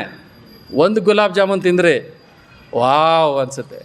2 ಓ ಸೂಪರ್, ಇಲ್ಲ ನನಗೆ ತುಂಬ ಇಷ್ಟ, 3 ಕೊಡಿ, 4 ಕೊಡಿ, 5 ಕೊಡಿ, 10 ತಿಂದರೆ ಇನ್ನೊಂದು ಕೊಡೋಕ್ಕೆ ಬಂದರೆ ವಾಂತಿ ಬರುತ್ತೆ. ಅದು ಇಂದ್ರಿಯ ಭೋಗ ಅಂದರೆ ಅದು. ಇಂದ್ರಿಯಗಳಿಂದ ಬರುವಂಥ ಎಲ್ಲ ಸುಖಗಳನ್ನು ಇದೇ ರೀತಿ ಯೋಚನೆ ಮಾಡಿ ನೋಡಿ. ಅದನ್ನು ಜಾಸ್ತಿ ಮಾಡೋಕ್ಕೆ ಹೋದರೆ, ನಾವು ಯಾವುದರಿಂದ ನನಗೆ ಸುಖ ಬರುತ್ತೋ, ಯಾವುದಕ್ಕೋಸ್ಕರ ಜೀವನನೇ ಮಾಡ್ತಾಯಿದ್ದೀನೋ ಅದನ್ನು ಜಾಸ್ತಿ ಮಾಡೋಕ್ಕೆ ಹೋದರೆ ಆ ಒಂದು ಪಾಯಿಂಟ್ ಆಫ್ ಟೈಮಲ್ಲೇ ನನಗೆ ಏನಾಗುತ್ತೆ, ಅದರಿಂದ ದುಃಖ ಬರುತ್ತೆ. ಕೆಲವೇ ನಿಮಿಷಗಳಲ್ಲೇ ಆ ಒಂದು ಸುಖ ಏನಾಗುತ್ತೆ, ದುಃಖವಾಗಿ ಮಾರ್ಪಾಡಾಗುತ್ತೆ. ಸೊ ಅದರಿಂದ ನಮಗೆ ಕ್ಲಿಯರಾಗಿ ಗೊತ್ತಾಗುತ್ತೆ, ನನಗೆ ಸುಖ ಅನ್ನೋದು ಇಂದ್ರಿಯಗಳಿಂದ ಸಿಗಲ್ಲ ಅಂತ. ಸಿಗೋದು ಎಷ್ಟು ಕ್ಷಣಿಕ ಮಾತ್ರ, ಆಮೇಲೆ ಅದು ನನಗೆ ನೋವೇ ಕೊಡೋದು. ಇದನ್ನು ಯಾರು ಅರ್ಥ ಮಾಡ್ಕೊತಾರೋ ಅದರಿಂದ ಬರೋವಂಥ ಪ್ಲೆಷರ್ಗೋಸ್ಕರನೇ ಜೀವನನ ಮಾಡಲ್ಲ. ಅರ್ಥ ಆಯ್ತಾ? ಬದುಕೋಕ್ಕೋಸ್ಕರ ತಿನ್ನೋದು ಬೇರೆ, ತಿನ್ನೋಕ್ಕೋಸ್ಕರನೇ ಬದುಕೋದು ಅಷ್ಟೇ. ಬದುಕೋಕ್ಕೋಸ್ಕರ ತಿನ್ನೋದ್ರಲ್ಲಿ ಯಾವ ತಪ್ಪು ಇಲ್ಲ, ತಿನ್ನೋಕ್ಕೋಸ್ಕರನೇ ಬದುಕೋದು ತಪ್ಪು. ಯಾಕೆ? ಮನುಷ್ಯನ ಜನ್ಮ ಕೊಟ್ಟಿರೋದು ಬರೀ ಈ ಇಂದ್ರಿಯ ಭೋಗಕ್ಕೋಸ್ಕರನೇ ಅಲ್ಲ. ಏನಕ್ಕೋಸ್ಕರ? ಭಗವಂತನ ಸಾಕ್ಷಾತ್ಕಾರ ಮಾಡಿಕೊಡೋದಕ್ಕೋಸ್ಕರ. ನಮ್ಮ ಜೀವನದ ಗೋಲು ಆ ವಾಸುದೇವ ಅಂತ ಮಾಡ್ಕೊಳ್ಳೋದಕ್ಕೋಸ್ಕರ. ಸೊ ನಾವು ಮಾಡ್ತಾ ಇರೋವಂಥ ಜೀವನ, ಇಲ್ಲಿ ಅರ್ಜುನ ಕೇಳ್ತಾ ಇರೋವಂತಹ ಸ್ಥಿತಪ್ರಜ್ಞಸ್ಯ, ಇದು ಆ್ಯಕ್ಚುಲಿ ಆಪೋಸಿಟಲ್ಲಿರೋವಂಥದ್ದು. ನಾನು ಅಲ್ಲೇ ಆಲ್ರೆಡಿ ಇದ್ಬಿಟ್ಟಿದ್ದೀನಿ ಅಂತ ನಾವು ಅಂದ್ಕೊಳ್ಳೇಬಾರ್ದು. ಇಲ್ಲಿಂದ ಅಲ್ಲಿಗೆ ಬರೋದಕ್ಕೆ ಎಷ್ಟೋ ಸಾಧನೆ ಮಾಡಬೇಕು ನಾವು. ಅಷ್ಟೊಂದು ಕಠಿಣವಾದದ್ದು. ಸಿಂಪಲ್ ಮಾಡಬೇಕು ಅಂದರೆ ಪ್ರತಿಯೊಂದರಲ್ಲೂ ನಾನು ತೆಗೆದು ಅಲ್ಲಿ ಕೃಷ್ಣ ಇರಬೇಕು, ಆವಾಗ ಅದು ಸಿಂಪಲ್ ಆಗುತ್ತೆ. ನೀವೇ ಅದನ್ನು ಬಿಡೋದಕ್ಕೋಗಿ ಜನ್ಮಗಳು ಸಾಲಲ್ಲ. ನಾವೆಷ್ಟೇ ಜನ್ಮಗಳೆತ್ತಿದ್ರೂ ಅದು ಸಾಲಲ್ಲ. ಇಂದ್ರದ ಸ್ವರ್ಗದ ಅಧಿಪತಿ ಹಂದಿಯಾಗಿದ್ರೂ ಅವನು ಬಿಡಲ್ಲ. ಎಷ್ಟೋ ತಪಸ್ಸನ್ನು ಮಾಡಿದಂತಹ ವಿಶ್ವಾಮಿತ್ರನು ಏನು ಮಾಡ್ತಾನೆ, ಊರ್ವಶಿಗೆ ಅವನು ಸೋದೋಗ್ತಾನೆ. ಅದೇ ಭಕ್ತನಾದಂಥ ಅರ್ಜುನ, ಅದೇ ಸ್ವರ್ಗ, ಅದೇ ಊರ್ವಶಿ ತನ್ನ ತಾಯಿಯಾಗಿ ನೋಡ್ತಾನೆ. That is the difference. ತಪಸ್ಸು ಮಾಡಿದಂತಹ ವಿಶ್ವಾಮಿತ್ರ ಎಷ್ಟೋ ವರ್ಷಗಳ ಕಾಲ ತಪಸ್ಸು ಮಾಡಿದಂತಹ ತಪಸ್ವಿ ಊರ್ವಶಿಗೆ ಅವರೇನು ಮಾಡ್ತಾರೆ, ಸೋತೋಗ್ತಾರೆ. ಭಕ್ತನಾದಂತಹ ಅರ್ಜುನ ಸ್ವರ್ಗಕ್ಕೆ ಹೋಗಿ ಅದೇ ಊರ್ವಶಿನ ಏನು ಮಾಡ್ತಾರೆ, ಅವರು ನೀವು ನನ್ನ ತಾಯಿ ಅಂತ ಸ್ವೀಕಾರ ಮಾಡ್ತಾರೆ. That is the difference. ನನ್ನ ಪ್ರಜ್ಞೆ ಕೃಷ್ಣ ಪ್ರಜ್ಞೆಗೆ ಇರುವಂಥ ಡಿಫ್ರೆನ್ಸು ಅದು. ಆ ರೀತಿ ಬದಲಾವಣೆ ಮಾಡುತ್ತೆ ನಮ್ಮ ಜೀವನವನ್ನು. ಅರ್ಥ ಆಯ್ತಾ? ಓಕೆ, ನಾವು ನೆಕ್ಸ್ಟ್ ಶ್ಲೋಕನ ನೋಡೋಣ. ಈಗ ಶ್ಲೋಕ 57. ಕೃಷ್ಣ ಒಂದೊಂದೇ ಶ್ಲೋಕದಲ್ಲೂ ಒಂದೊಂದು ಕ್ವಾಲಿಟಿಗಳನ್ನ ಇಲ್ಲಿ ಹೇಳ್ತಾ ಬರ್ತಾ ಇದ್ದಾರೆ. ಈಗ 3ನೇ ಕ್ವಾಲಿಟಿ ಹೇಳ್ತಾರೆ, ಕೇಳಿಸ್ಕೊಳ್ಳಿ. ಇದನ್ನು ಸಹ ರಿಪೀಟ್ ಮಾಡಿ.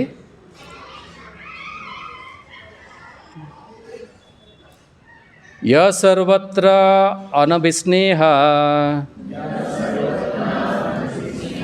ಯಹ ಸರ್ವತ್ರ ಅನಭಿಸ್ನೇಹ, ತತ್ತತ್ ಪ್ರಾಪ್ಯ ಶುಭಾಶುಭಂ, ತತ್ತತ್ ಪ್ರಾಪ್ಯ ಶುಭಾಶುಭಂ. ನಾಭಿನಂದತಿ ನಾದ್ವೇಷ್ಟಿ, ತಸ್ಯ ಪ್ರಜ್ಞಾ ಪ್ರತಿಷ್ಠಿತಾ. ಯ ಸರ್ವತ್ರ ಅನಭಿಸ್ನೇಹ, ತತ್ತತ್ ಪ್ರಾಪ್ಯ ಶುಭ ಅಶುಭಂ. ನಾಭಿನಂದತಿ ನಾದ್ವೇಷ್ಟಿ, ತಸ್ಯ ಪ್ರಜ್ಞಾ ಪ್ರತಿಷ್ಠಿತಾ. ಅನುವಾದ, ಇದನ್ನು ರಿಪೀಟ್ ಮಾಡಿ. ಐಹಿಕ ಜಗತ್ತಿನಲ್ಲಿ ಒಳ್ಳೆಯದಾಗಲಿ ಕೆಟ್ಟದ್ದಾಗಲಿ ಯಾರ ಮನಸ್ಸನ್ನು ತಾಗುವುದಿಲ್ಲವೋ, ಯಾರು ಅದನ್ನು ಹೊಗಳುವುದೂ ಇಲ್ಲವೋ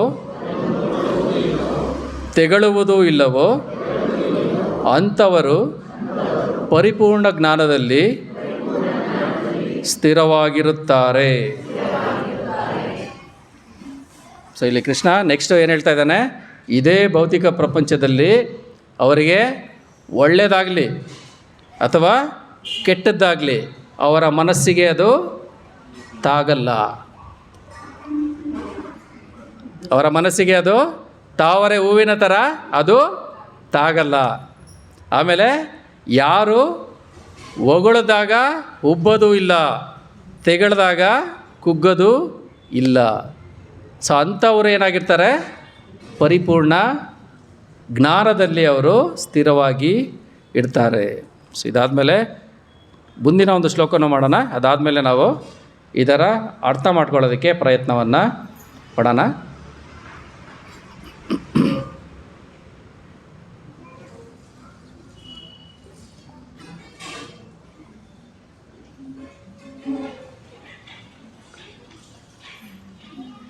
ಯದಾ ಸಂಹರತೆ ಚಾಯಂ, ಯದಾ ಸಂಹರತೆ ಚಾಯಂ ಕೂರ್ಮ ಅಂಗಾನೀವ ಸರ್ವಶಃ, ಕೂರ್ಮ ಅಂಗಾನೀವ ಸರ್ವಶಃ. ಇಂದ್ರಿಯಾಣಿ ಇಂದ್ರಿಯಾರ್ಥೇಭ್ಯಃ, ಇಂದ್ರಿಯಾಣಿ ಇಂದ್ರಿಯಾರ್ಥೇಭ್ಯಃ ತಸ್ಯ ಪ್ರಜ್ಞಾ ಪ್ರತಿಷ್ಠಿತ. ಅನುವಾದ ಇದನ್ನು ಸಹ ರಿಪೀಟ್ ಮಾಡಿ. ಆಮೆಯು ತನ್ನ ಅಂಗಾಂಗಗಳನ್ನು ಚಿಪ್ಪಿನೊಳಗೆ ಎಳೆದುಕೊಳ್ಳುವಂತೆ ಯಾರು ತನ್ನ ಇಂದ್ರಿಯಗಳನ್ನು ಇಂದ್ರಿಯ ವಿಷಯಗಳಿಂದ ಹಿಂದಕ್ಕೆ ಎಳೆದುಕೊಳ್ಳಬಲ್ಲರೋ ಅವರು ಪರಿಪೂರ್ಣ ಪ್ರಜ್ಞೆಯಲ್ಲಿ ಸ್ಥಿರವಾಗಿರುತ್ತಾರೆ.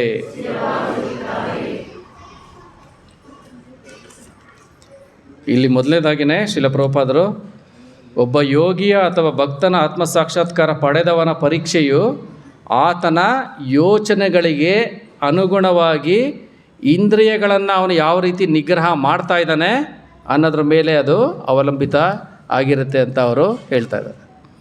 ಇವೆಲ್ಲ ಅಲ್ಟಿಮೇಟ್ಲಿ ಬರೋದು ಎಲ್ಲಿಂದ? ಯೋಚನೆ, ಆಮೇಲೆ ನಮ್ಮ ಇಂದ್ರಿಯ ವಿಷಯಗಳ ಮೇಲಿನ ಒಂದು ಆಸಕ್ತಿ, ರಾಗ. ನನ್ನ ಇಂದ್ರಿಯಗಳಿಂದ ನನಗೆ ಏನು ಒಂದು ಸಂತೋಷ ಅಥವಾ ಆನಂದನ ಪಡೆಯೋದಕ್ಕೆ ನಾನು ಇಚ್ಛೆನ ಪಡ್ತಾ ಇದ್ದೀನಿ, ಅದನ್ನು ಎಷ್ಟರ ಮಟ್ಟಿಗೆ ಅವನು ನಿಯಂತ್ರಣ ಮಾಡಿದ್ದಾನೆ ಅನ್ನೋದರ ಮೇಲೆ ಈ ಒಂದು ಸ್ಥಿತಪ್ರಜ್ಞಸ್ಯ ಒಂದು ಅವಲಂಬಿತ ಆಗಿದೆ. ಸೊ ನಾನು ಏನು ಇಂದ್ರಿಯಗಳನ್ನು ಭೋಗ ಮಾಡೋದನ್ನು ನಿಯಂತ್ರಣ ಮಾಡ್ದಿರ ನಾನು ದೊಡ್ಡ ಭಕ್ತ ಆಗೋಗಿದ್ದೀನಿ, ಸಮಾಧಿ ಸ್ಥಿತಿನಲ್ಲಿದ್ದೀನಿ ಅಥವಾ ಸ್ಥಿತಪ್ರಜ್ಞಸ್ಯ ಆಗಿದ್ದೀನಿ ಅಂತ ಹೇಳೋದಕ್ಕೆ ಸಾಧ್ಯನೇ ಇಲ್ಲ. ನಾನು ಅಂತನ ಮುಟ್ಟಬೇಕು ಅಂದರೆ ಇದನ್ನು ನಾನು ಕಂಟ್ರೋಲು ಮಾಡಲೇಬೇಕು. ಬೇಕಾದ ತಿನ್ಕೊಂಡು ಬೇಕಾದ ಕಡೆ ಅಲ್ಕೊಂಡು ಆ ರೀತಿ ಬಿಟ್ಟಿರೋಂಥ ಒಂದು ಮನಸ್ಸು ಅಥವಾ ಇಂದ್ರಿಯಗಳನ್ನು ಇಟ್ಕೊಂಡು ನಾನು ಸ್ಥಿತಪ್ರಜ್ಞಸ್ಯ ಅಥವಾ ಒಂದು ಉತ್ತಮವಾದಂಥ ಭಕ್ತ ಆಗೋದಕ್ಕೆ ಸಾಧ್ಯ ಇಲ್ಲ.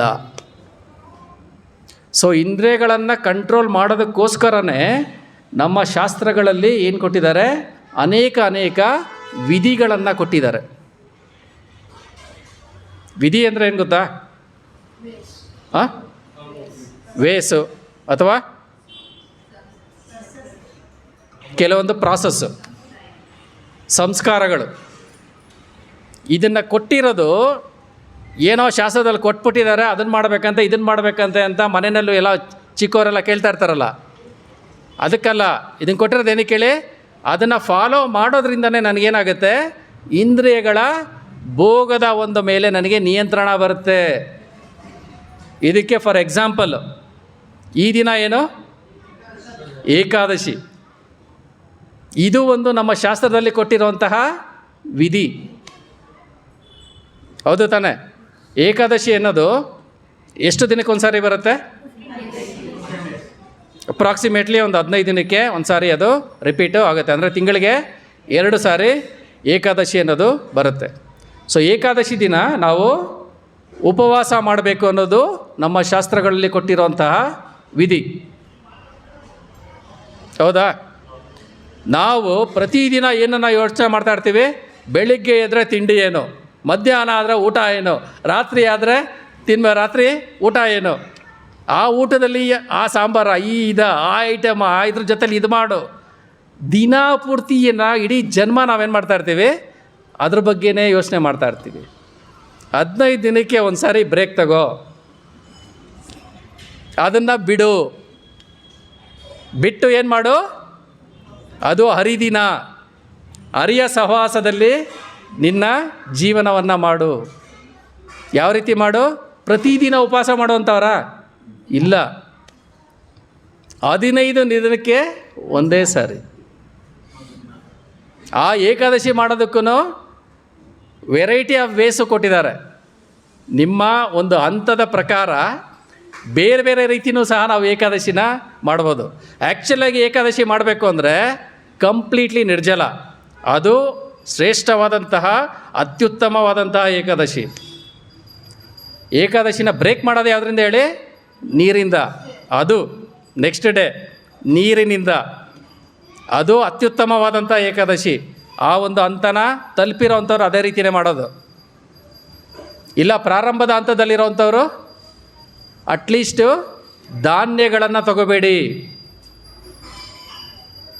ಧಾನ್ಯಗಳ ಬಿಟ್ಟು ಹಣ್ಣು, ತರಕಾರಿ, ಹಾಲು ಈ ರೀತಿ ಸೇವನೆ ಮಾಡಿ ಏಕಾದಶಿಯನ್ನು ಮಾಡಿ ಅಂತ ಹೇಳ್ತಾರೆ. ನೀರು ಕುಡೀರಿ, ಹಣ್ಣು, ಹಾಲು, ತರಕಾರಿ ಅಥವಾ ಧಾನ್ಯ ಅಲ್ಲದೇ ಇರೋವಂಥದ್ದನ್ನು ನಾವು ಸೇವನೆ ಮಾಡಿ ಏಕಾದಶಿ ವ್ರತವನ್ನು ಮಾಡ್ಬೋದು. ಈ ರೀತಿ ಮಾಡೋದ್ರಿಂದ ಏನಾಗುತ್ತೆ, ಪ್ರತಿದಿನ ಯಾವಾಗ ಅದು ನಾಯಿ ಥರ ಬಾಯಿ ಬಿಟ್ಕೊಂಡಿರುತ್ತಲ್ಲ, ನನಗೆ ಅದು ಬೇಕು, ಇದು ಬೇಕು, ಅದು ಬೇಕು ಅಂತ, ಒಂದು ದಿನನಾದರೂ ಅದೇನಾಗುತ್ತೆ, ಬಾಯಿ ಮುಚ್ಕೊಂಡಿರುತ್ತೆ.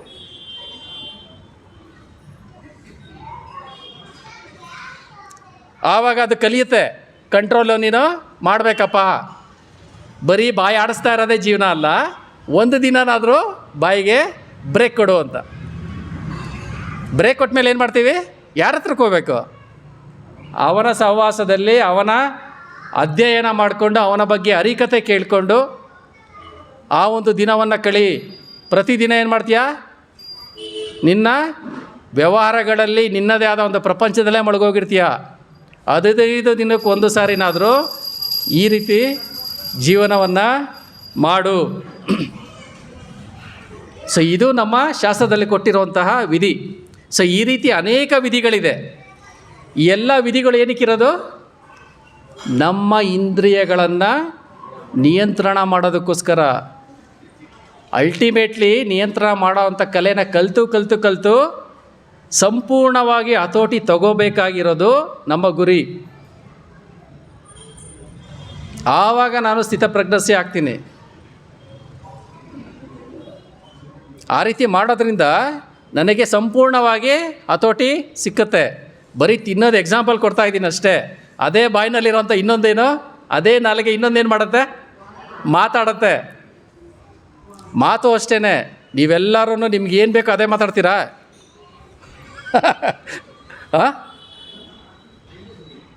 ನಿಮಗೇನು ಬೇಡವೋ ಅದನ್ನು ಮಾತಾಡ್ತೀರಾ. ಅದೆಲ್ಲಿಂದ ಬಂದಿರುತ್ತೆ, ನಿಮ್ಮ ಮನಸ್ಸಿನ ಆಲೋಚನೆಗಳಿಂದ. ನಿಮ್ಮ ಇಂದ್ರಿಯಗಳು ಏನೆಲ್ಲ ಒಂದು ಅಬ್ಸರ್ವ್ ಮಾಡಿರುತ್ತೆ ಅದರಿಂದ ಅದು ಬರ್ತಾ ಇರುತ್ತೆ. ನಿಮಗೆ ಗೊತ್ತಿಲ್ದಿರ ಅದು ಬಾಯಲ್ಲಿ ಏನೇನೋ ಬರ್ತಾ ಇರುತ್ತೆ ಬೇಕಾದರೆ.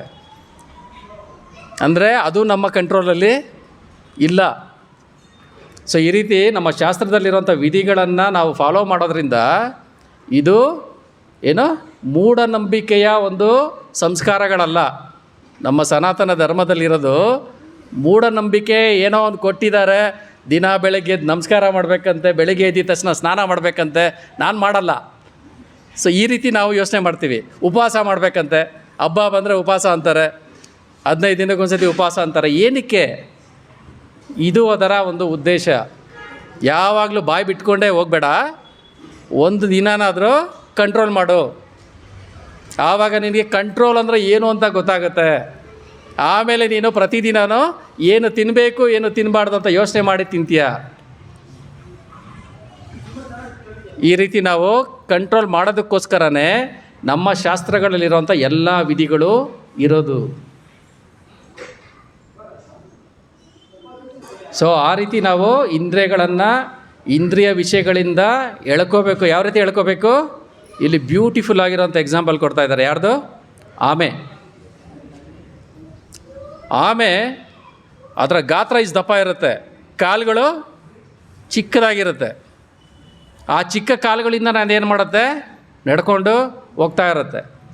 ಯಾವಾಗ ಅದಕ್ಕೆ ತೊಂದರೆ ಇದೆ ಅಂತ ಗೊತ್ತಾಗುತ್ತೋ ಅವಾಗೇನು ಮಾಡುತ್ತೆ, ತನ್ನ ಎಲ್ಲ ಕೈಕಾಲುಗಳನ್ನು ಒಳಗಡೆ ಎಳ್ಕೊಂಬಿಡುತ್ತೆ.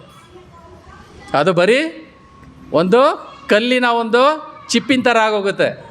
ಅದರ ಮೇಲೆ ನೀವು ಇನ್ನೊಂದು ಕಲ್ಲೆತ್ತು ಹಾಕಿದ್ರೂ ಅದಕ್ಕೇನೂ ಆಗೋಲ್ಲ. ಇನ್ನೊಂದು ಪ್ರಾಣಿ ಬಂದು ಅದಕ್ಕೆ ಬಾಯಿ ಹಾಕಿದ್ರೂ ಅದಕ್ಕೇನೂ ಆಗೋಲ್ಲ. ತನಗೆ ಯಾವಾಗ ಬೇಕೋ ಆವಾಗ ಅದೇನಾಗುತ್ತೆ, ಎಳ್ಕೊಳ್ಳುತ್ತೆ ಒಳಗಡೆ. ಆ ರೀತಿ ನಾವು ನಮ್ಮ ಇಂದ್ರಿಯಗಳನ್ನು ಇಂದ್ರಿಯ ವಿಷಯಗಳಿಂದ ನಾವೇನು ಮಾಡಬೇಕು, ಕಂಟ್ರೋಲ್ ಮಾಡಿ ಎಳ್ಕೋಬೇಕು. ನನಗದು ಬೇಡ, ನಾನು ಅದು ತಿನ್ನಲ್ಲ, ನಾನು ಅದು ಮಾಡಲ್ಲ, ಅದು ಧರ್ಮಕ್ಕೆ ಅನುಗುಣವಾಗಿಲ್ಲ, ನಾನು ಮಾಡಲ್ಲ. ಈ ರೀತಿ ಒಂದು ಆಮೆಗಿರುವಂಥ ಒಂದು ಕಲೆನ ನಾವು ನಮ್ಮ ಜೀವನದಲ್ಲಿ ಅಳವಡಿಸ್ಕೋಬೇಕು. ಇಂದ್ರಿಯಗಳಿಂದ, ಇಂದ್ರಿಯ ಭೋಗದ ವಸ್ತುಗಳಿಂದ ನಮ್ಮ ಇಂದ್ರಿಯಗಳನ್ನು ಏನು ಮಾಡಬೇಕು, ಒಳಗಡೆಗೆ ತಗೋಬೇಕು. ನೀನದು ಮಾಡಬೇಡ. ಸೊ ಈ ರೀತಿ ಯಾರು ಹೇಳ್ಕೊಳ್ಳೋ ಅಂಥ ಒಂದು ಕಲೆ ಗೊತ್ತಿರುತ್ತೋ ಅವನು ಸ್ಥಿತಪ್ರಜ್ಞಸ್ಯ. ನಾಲ್ಕನೇದಿದು. ಸೊ ಇದನ್ನು ಪ್ರಭುಪಾದರು ಭಾವಾರ್ಥದಲ್ಲಿ ತುಂಬ ಚೆನ್ನಾಗಿ ಅದನ್ನು ವಿವರಣೆ ಕೊಟ್ಟಿದ್ದಾರೆ. ನಮ್ಮ ಇಂದ್ರಿಯಗಳನ್ನು ನಾವು ಆ್ಯಕ್ಚುಲಿ ಕಂಟ್ರೋಲ್ ಯಾವ ರೀತಿ ಮಾಡ್ಬೋದು ಅನ್ನೋದನ್ನು ಇಲ್ಲಿ ವಿವರಣೆನ ಕೊಡ್ತಾ ಇದ್ದಾರೆ. ಯಾವ ರೀತಿ ಅಂದರೆ ನಾವು ನಾವು ಮಾಡೋವಂಥ ಪ್ರತಿಯೊಂದು ಕೆಲಸಗಳನ್ನು ಯಾವಾಗ ಭಗವಂತನಿಗೋಸ್ಕರ ಮಾಡ್ತೀವೋ ಆವಾಗ ಏನಾಗುತ್ತೆ, ನಮ್ಮ ಇಂದ್ರಿಯಗಳು ಕಂಟ್ರೋಲ್ಗೆ ಬರುತ್ತೆ. ನಾನೇ ನನ್ನ ಇಂದ್ರಿಯಗಳನ್ನು ಕಂಟ್ರೋಲ್ ಮಾಡಬೇಕು ಅಂದರೆ ಅದು ಕಂಟ್ರೋಲು ಆಗಲ್ಲ. ಅದಕ್ಕೆ ನಾನು ಅದಕ್ಕೆ ಏನೋ ಕೇಳ್ತಾ ಇದೆ, ಅದನ್ನು ಚೆನ್ನಾಗಿ ತಿನ್ನಿಸ್ಬಿಟ್ಟು ಅದನ್ನು ತೃಪ್ತಿಪಡಿಸ್ಬಿಡ್ತೀನಿ ಅಂದರೂ ಆಗಲ್ಲ. ಇಂದ್ರಿಯಗಳನ್ನು ಎಲ್ಲ ಕಡೆ ಅದನ್ನು ಯಾವುದಕ್ಕೆ ಹೋಲಿಸ್ತಾರೆ ಗೊತ್ತಾ? ಬೆಂಕಿಗೆ ಹೋಲಿಸ್ತಾರೆ. ಬೆಂಕಿಗೆ ನೀವು ತುಪ್ಪ ಹಾಕೋದ್ರಿಂದ ಅದು ಶಮನ ಆಗಲ್ಲ, ಏನಾಗುತ್ತೆ, ಇನ್ನೂ ಜಾಸ್ತಿ ಉರಿಯುತ್ತೆ. ಅದೇ ರೀತಿ ಇಂದ್ರಿಯಗಳಿಗೆ ಅದು ಏನು ಕೇಳ್ತಾ ಇದೆ ಅದು ಕೊಟ್ಬಿಟ್ರೆ ಅದು ಸೈಲೆಂಟ್ ಆಗುತ್ತೆ ಅಂತ ನಾವೇನಾದರೂ ಹೋದರೆ ಸೈಲೆಂಟ್ ಆಗಲ್ಲ. ಈ ಜನ್ಮದಲ್ಲ, ನಾವು ಎಷ್ಟೇ ಜನ್ಮಗಳು ಎತ್ತಿದ್ರೂ ಸೈಲೆಂಟ್ ಆಗಲ್ಲ. ಅದು ಇನ್ನೂ ಬೇಕು ಅಂತ ಅದು ಕೇಳ್ತಾನೆ ಇರುತ್ತೆ. ಸೊ ಅದಕ್ಕೋಸ್ಕರ ಅದನ್ನು ಏನು ಮಾಡಬೇಕು, ಆ ಒಂದು ಇಂದ್ರಿಯಗಳನ್ನು ಋಷಿಕೇಶ ಸೇವನಂ ಭಕ್ತಿ ರುಚ್ಯತೆ. ಋಷಿಕ ಅಂದರೆ ಏನು? ಇಂದ್ರಿಯಗಳು. ಇಂದ್ರಿಯಗಳ ಒಡೆಯ ಯಾರು? ಋಷಿಕೇಶ. ಯಾವಾಗ ನಮ್ಮ ಇಂದ್ರಿಯಗಳನ್ನು ಆ ಋಷಿಕೇಶನ ಸೇವೆಯಲ್ಲಿ ನಾವು ತೊಡಗಿಸ್ಕೊತೀವೋ ಆವಾಗ ಇಂದ್ರಿಯಗಳು ಆಟೋಮೆಟಿಕ್ಕಾಗಿ ಕಂಟ್ರೋಲ್ ಆಗುತ್ತೆ. ಇದು ಫಾರ್ಮುಲಾ. ನಮಗೆ ಈ ಫಾರ್ಮುಲಾ ಗೊತ್ತಿಲ್ದಿರ ನಾನು ಏನೇ ಒಂದು ಪ್ರಯತ್ನಗಳನ್ನು ಪಟ್ಟರೂ ಅದು ಕಂಟ್ರೋಲು ಆಗಲ್ಲ. ಈ ಋಷಿಕನ ಏನು ಮಾಡಬೇಕು? ಋಷಿಕೇಶನ ಸೇವೆಯಲ್ಲಿ ಸಂಪೂರ್ಣವಾಗಿ ತೊಡಗಿಸ್ಬೇಕು. ಆವಾಗ ಆಟೋಮೆಟಿಕ್ಕಾಗಿ ಎಲ್ಲನೂ ಕಂಟ್ರೋಲ್ ಆಗುತ್ತೆ. ಯಾಕೆ? ಅದರ ಒಡೆಯ ಇದಾನಲ್ಲ, ಅವನು ಅದನ್ನು ಕಂಟ್ರೋಲ್ ತಗೊಂಡು ನಡೆಸ್ತಾನೆ. ನೀವು ಕಂಟ್ರೋಲ್ ಮಾಡಲ್ಲ. ಆಗ ಯಾರು ಕಂಟ್ರೋಲ್ ಮಾಡ್ತಾರೆ? ನಮ್ಮ ಇಂದ್ರಿಯಗಳನ್ನು ಆ ಋಷಿಕೇಶ ಕಂಟ್ರೋಲ್ ಮಾಡ್ತಾರೆ. ಅವರ ಮಾರ್ಗದರ್ಶನದಲ್ಲಿ ನಮ್ಮ ಇಂದ್ರಿಯಗಳು ಚಟುವಟಿಕೆಗಳನ್ನು ಮಾಡುತ್ತೆ. ಇದು ನಮಗೆ ಜೀರ್ಣ ಆಗಲ್ಲ. ಇದನ್ನು ಜೀರ್ಣ ಮಾಡ್ಕೋಬೇಕು ಅಂದರೆ ಸ್ವಲ್ಪ ದಿನಗಳು ಇದರಲ್ಲಿ ನಾವು ಸಾಧನೆಯನ್ನು ಮಾಡ್ತಾ ನಮ್ಗೆ ಅರ್ಥ ಆಗುತ್ತೆ. ನನ್ನ ಇಂದ್ರಿಯಗಳನ್ನು ಅವನು ಹೆಂಗೆ ಕಂಟ್ರೋಲ್ ಮಾಡ್ತಾರೆ, ಅವನು ಹೆಂಗೆ ಬಂದ್ಬಿಟ್ಟು ನನಗೆ ಮಾರ್ಗದರ್ಶನ ಕೊಟ್ಬಿಟ್ಟು ನನ್ನ ಚಟುವಟಿಕೆಗಳನ್ನು ಅವನು ಕಂಟ್ರೋಲ್ ಮಾಡ್ತಾನೆ. ಸಹಜವಾಗಿ ಬರುವಂಥ ಪ್ರಶ್ನೆಗಳೇ ಇದು. ಆದರೆ ಯಾವಾಗ ನಾವು ಸರೆಂಡರ್ ಆಗ್ತೀವಿ ಆವಾಗ ಆಟೋಮೆಟಿಕ್ಕಾಗಿ ನಮಗೆ ಅದು ರಿಯಲೈಸೇಷನ್ನು ಆಗುತ್ತೆ. ಒಂದು ಚಿಕ್ಕ ಮಗು ಇದನ್ನು ಅರ್ಥ ಮಾಡ್ಕೋಬೇಕು ಅಂದರೆ ಸಿಂಪಲ್ ಎಕ್ಸಾಂಪಲು, ಒಂದು ಚಿಕ್ಕ ಮಗು ಒಂದು ದೊಡ್ಡ ಕಲ್ಲನ್ನು ಎತ್ತಬೇಕು ಅಂತ ಹಠ ಮಾಡುತ್ತೆ, ಅದರ ಕೈಲಿ ಎತ್ತಕ್ಕಾಗಲ್ಲ. ಅದೇ ರೀತಿ ನಮ್ಮ ಇಂದ್ರಿಯಗಳನ್ನು ಕಂಟ್ರೋಲ್ ಮಾಡೋಕ್ಕೆ ಆಗಲ್ಲ. ಆದರೆ ಅವನ ಹಠ ನೋಡಿ ಏನು ಮಾಡ್ತಾರೆ, ಅವರಪ್ಪ ಬಂದ್ಬಿಟ್ಟು ಅದನ್ನು ಎತ್ತುತ್ತಾನೆ. ಅವರಪ್ಪ ಬಂದು ಆ ಕಲ್ಲನ್ನು ಎತ್ತುತ್ತಾನೆ. ಮಗ ಏನು ಮಾಡ್ತಾನೆ, ಸುಮ್ಮನೆ ಕೈ ಹಿಡ್ಕೊಂಡಿರ್ತಾನೆ ನಾನು ಎತ್ತದೆ ಅಂತ. ಅವರಪ್ಪ ಅದನ್ನು ತಗೊಂಡೋಗ್ತಾರೆ. ಮಗ ನಾನು ಎತ್ಕೊಂಬಂದೆ ಅಂತ ಅವ್ನು ಕೈ ಹಿಡ್ಕೊಂಡು ಸುಮ್ಮನೆ ಹೋಗ್ತಾನೆ. ಆ ರೀತಿ ಭಗವಂತ ನಮ್ಮ ಇಂದ್ರಿಯಗಳನ್ನು ನಡೆಸ್ತಾನೆ. ನಾವು ಅವನಿಗೆ ನಿಮಿತ್ತ ಮಾತ್ರವಾಗಿಟ್ಕೊಂಡು ನಮ್ಮ ಜೀವನನ ನಡೆಸ್ಬೋದು. ಯಾವಾಗ? ನಾವು ಅವನಿಗೆ ಸಂಪೂರ್ಣವಾಗಿ ಶರಣಾಗತಿ ಆದಾಗ. ಇದು ಕಲೆ, ಕೃಷ್ಣ ಪ್ರಜ್ಞೆಯ ಒಂದು ಕಲೆ. ನಾವೇ ಅದನ್ನು ಕಂಟ್ರೋಲ್ ಮಾಡೋಕ್ಕೆ ಹೋಗೋದೇ ಇಲ್ಲ. ಇದಕ್ಕೆ ಇನ್ನೊಂದು ಬ್ಯೂಟಿಫುಲ್ ಎಕ್ಸಾಂಪಲ್ಲು, ಇವತ್ತು ಏಕಾದಶಿ ಇರೋದ್ರಿಂದ ಅದು ಮ್ಯಾಚ್ ಆಗುತ್ತೆ ಆ ಒಂದು ಕತೆಗೆ. ಯಾರ ಕತೆ ಇದು? ಅಂಬರೀಷ ಮಹಾರಾಜನ ಕತೆ. ನಿಮಗೆಲ್ಲರಿಗೂ ಗೊತ್ತಿರುತ್ತೆ. ಭಕ್ತನ ಮತ್ತು ಭಗವಂತನ ಮತ್ತು ಅವರ ಭಕ್ತನ ಲೀಲೆಗಳನ್ನು ಎಷ್ಟು ಸಾರಿ ಕೇಳಿದ್ರೂ ಏನಾಗುತ್ತೆ, ಅದರಿಂದ ಇನ್ನೂ ಆನಂದನೇ ನಮಗೆ ಬರೋದು. ಅಂಬರೀಷ ಮಹಾರಾಜ ಏಕಾದಶಿನ ಮಾಡ್ತಾರೆ. ಸಂಪೂರ್ಣ ಏಕಾದಶಿ ಅವರು ಯಾವ ರೀತಿ ಮಾಡೋದು? ನಿರ್ಜಲ ಏಕಾದಶಿಯನ್ನು ಮಾಡ್ತಾರೆ. ಅವರ ಆಸ್ಥಾನಕ್ಕೆ ಅತಿಥಿಯಾಗಿ ಯಾರು ಬರ್ತಾರೆ? ದೂರ್ವಾಸ ಮುನಿಗಳು, ಮಹರ್ಷಿಗಳು ಅವರ ಆಸ್ಥಾನಕ್ಕೆ ಅತಿಥಿಯಾಗಿ ಬರ್ತಾರೆ. ಸೊ ಏಕಾದಶಿಯ ಮಾರನೇ ದಿನ ಏನು? ದ್ವಾದಶಿ. ಸೊ ಏಕಾದಶಿಯನ್ನು ನಾವು ಏನು ಮಾಡ್ತೀವಿ? ಮಾರನೇ ದಿನ ದ್ವಾದಶಿನಲ್ಲಿ ಕೆಲವೊಂದು ಸಮಯ ಇರುತ್ತೆ. ಆ ಒಂದು ಸಮಯದಲ್ಲೇ ನಾವೇನು ಮಾಡಬೇಕು? ಧಾನ್ಯವನ್ನು ಪ್ರಸಾದವಾಗಿ ನಾವು ಕೊಟ್ಟಿರೋಂಥ ಭಗವಂತನಿಗೆ ಅರ್ಪಿಸಿದಂಥ ಧಾನ್ಯವನ್ನು ನಾವು ಸೇವನೆ ಮಾಡೋದ್ರ ಮೂಲಕ ಆ ಒಂದು ವ್ರತವನ್ನು ನಾವು ಸಂಪೂರ್ಣ ಮಾಡ್ಬೋದು. ಸೊ ಆ ರೀತಿ ನಮ್ಮ ಶಾಸ್ತ್ರದಲ್ಲಿರೋವಂಥ ವಿಧಿ. ಸೊ ಏಕಾದಶಿ ಮಾಡೋವಂಥವ್ರು ಪ್ರತಿಯೊಬ್ಬರೂ ಮಾರನೇ ದಿನ ಅದಕ್ಕೆ ಟೈಮ್ ಇರುತ್ತೆ, ಈ ಟೈಮಲ್ಲಿ ನಾವು ಬ್ರೇಕ್ ಮಾಡಬೇಕು ಅಂತ. ಸೊ ಆ ರೀತಿಯೇ ನಾವು ಅದನ್ನು ಮಾಡಬೇಕು. ಸೊ ಮಾರನೇ ದಿನ ದ್ವಾದಶಿ ಏಕಾದಶಿ ವ್ರತನ ಮುಗಿಸ್ಬೇಕು. ಆದರೆ ದೂರ್ವಾಸ ಮಹರ್ಷಿಗಳು ಏನು ಮಾಡ್ತಾರೆ? ತನ್ನ ಎಲ್ಲ ಋಷಿ ಮುನಿಗಳನ್ನೆಲ್ಲ ಕರ್ಕೊಂಡು ಸ್ನಾನ ಮಾಡೋಕ್ಕೆ ಅಂತ ಹೋಗ್ತಾರೆ. ಸ್ನಾನ ಮಾಡ್ತಾ ಮಾಡ್ತಾ ಯಾವ ರೀತಿ ಮೈ ಮಾಡ್ತಾ ಹೋಗ್ತಾರೆ ಅಂದರೆ ಅವ್ರಿಗೆ ದ್ವಾದಶಿ ಟೈಮ್ ಹೋಗೋದೇ ಗೊತ್ತಾಗಲ್ಲ. ಸ್ನಾನ ಮಾಡೋಕ್ಕೆ ಅಂತ ಹೋಗಿರೋರು ವಾಪಸ್ಸೇ ಬರ್ತಾ ಇಲ್ಲ. ಅವರು ಇಲ್ಲಿ ಅಂಬರೀಷ ಮಹಾರಾಜ ಆ ಟೈಮ್ ಕರೆಕ್ಟಾಗಿ ನಾನೇನು ಮಾಡಬೇಕು? ಪಾರಾಯಣ ಮಾಡಿ ಏಕಾದಶಿ ವ್ರತನ ಸಂಪೂರ್ಣ ಮಾಡಬೇಕು. ಇಲ್ಲಿ ಮಾಡೋಕ್ಕಾಗ್ತಾ ಇಲ್ಲ, ಇವ್ರು ಬರ್ತಾ ಇಲ್ಲ. ಯಾಕೆಂದರೆ ಅತಿಥಿಗಳನ್ನ ಬಿಟ್ಟು ನಾನು ಸೇವನೆ ಮಾಡೋಂಗಿಲ್ಲ. ಅದು ದೂರ್ವಾಸ ಮಹರ್ಷಿಗಳನ್ನ ಅವ್ರಿಗೇನು ಮಾಡಿಲ್ಲ ಅಂದರೂ ಕೋಪ ಬರುತ್ತೆ. ಸೊ ಅಂಥ ಒಂದು ಧರ್ಮ ಸಂಕಟದಲ್ಲಿ ಅವರು ಸಿಕ್ಕಾಕೊಳ್ತಾರೆ. ಆವಾಗ ಅವರ ಆಸ್ಥಾನದಲ್ಲಿದ್ದಂತಹ ಹಿರಿಯರು ಗುರುಗಳು ಏನು ಮಾಡ್ತಾರೆ? ಅವರಿಗೆ ಒಂದು ಸಜೆಷನ್, ಒಂದು ಉಪದೇಶನ ಕೊಡ್ತಾರೆ. ನೀವು ಆಹಾರವನ್ನು ಅಥವಾ ಪ್ರಸಾದವನ್ನು ಸ್ವೀಕಾರ ಮಾಡಿ ಬ್ರೇಕ್ ಮಾಡಬೇಡಿ, ಯಾಕೆಂದರೆ ಇನ್ನು ಅತಿಥಿಗಳು ಬಂದಿಲ್ಲ. ಅದಕ್ಕೆ ಒಂದು ತುಳಸಿಯ ನೀರನ್ನು ಸೇವನೆ ಮಾಡಿ, ಅದು ಬ್ರೇಕ್ ಮಾಡ್ದಂಗೂ ಆಗುತ್ತೆ, ನಾನು ಆಹಾರ ತೊಗೊಂಡಿಲ್ಲ ಅನ್ನೋ ಥರನೂ ಆಗುತ್ತೆ, ಅವ್ರಿಗೂ ಬೇಜಾರಾಗಲ್ಲ, ನಿಮ್ಮ ವ್ರತನೂ ಮುಗಿಯುತ್ತೆ ಅಂತ ಹೇಳ್ತಾರೆ. ಇವರಿಗೆ ಓಕೆ ಅದು ಸರಿ ಅನಿಸುತ್ತೆ. ಅವರೇನು ಮಾಡ್ತಾರೆ? ತುಳಸಿ ನೀರನ್ನು ತಗೊಂಡು ಬ್ರೇಕು ಮಾಡ್ತಾರೆ. ಬ್ರೇಕ್ ಮಾಡಿದ ತಕ್ಷಣ ಯಾರು ಬರ್ತಾರಲ್ಲಿ? ದೂರ್ವಾಸ ಮಹರ್ಷಿಗಳು ಬರ್ತಾರೆ.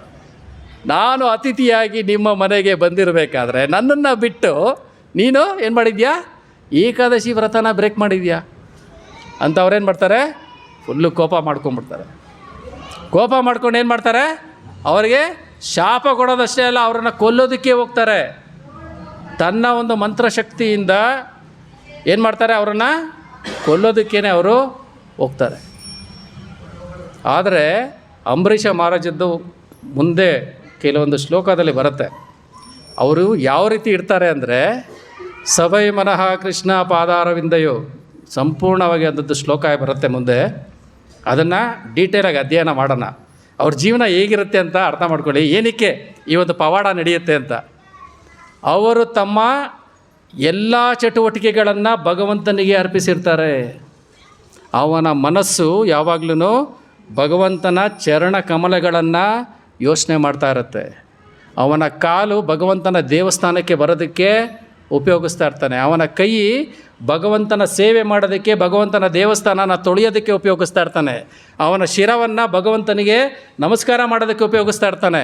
ಅವನು ಮಾಡೋವಂಥ ಚಟುವಟಿಕೆಗಳನ್ನು ಭಗವಂತನ ಪ್ರೀತ್ಯರ್ಥವಾಗಿ ಏನೆಲ್ಲ ಮಾಡಬೇಕು ಅದಕ್ಕೋಸ್ಕರ ಅವನು ಉಪಯೋಗಿಸ್ತಾ ಇರ್ತಾನೆ. ಈ ರೀತಿ ಸಂಪೂರ್ಣವಾಗಿ ಕೃಷ್ಣ ಪ್ರಜ್ಞೆಯಲ್ಲಿರುವಂಥ ಪರಮಶ್ರೇಷ್ಠ ಭಕ್ತ ಯಾರು? ಅಂಬರೀಷ ಮಹಾರಾಜ. ಅಂಥವ್ರಿಗೆ ಇವರು ಬಂದಾಗ ಭಗವಂತ ಸುಮ್ಮನೆ ಇರ್ತಾನ? ಏನು ಬರ್ತಾಗ?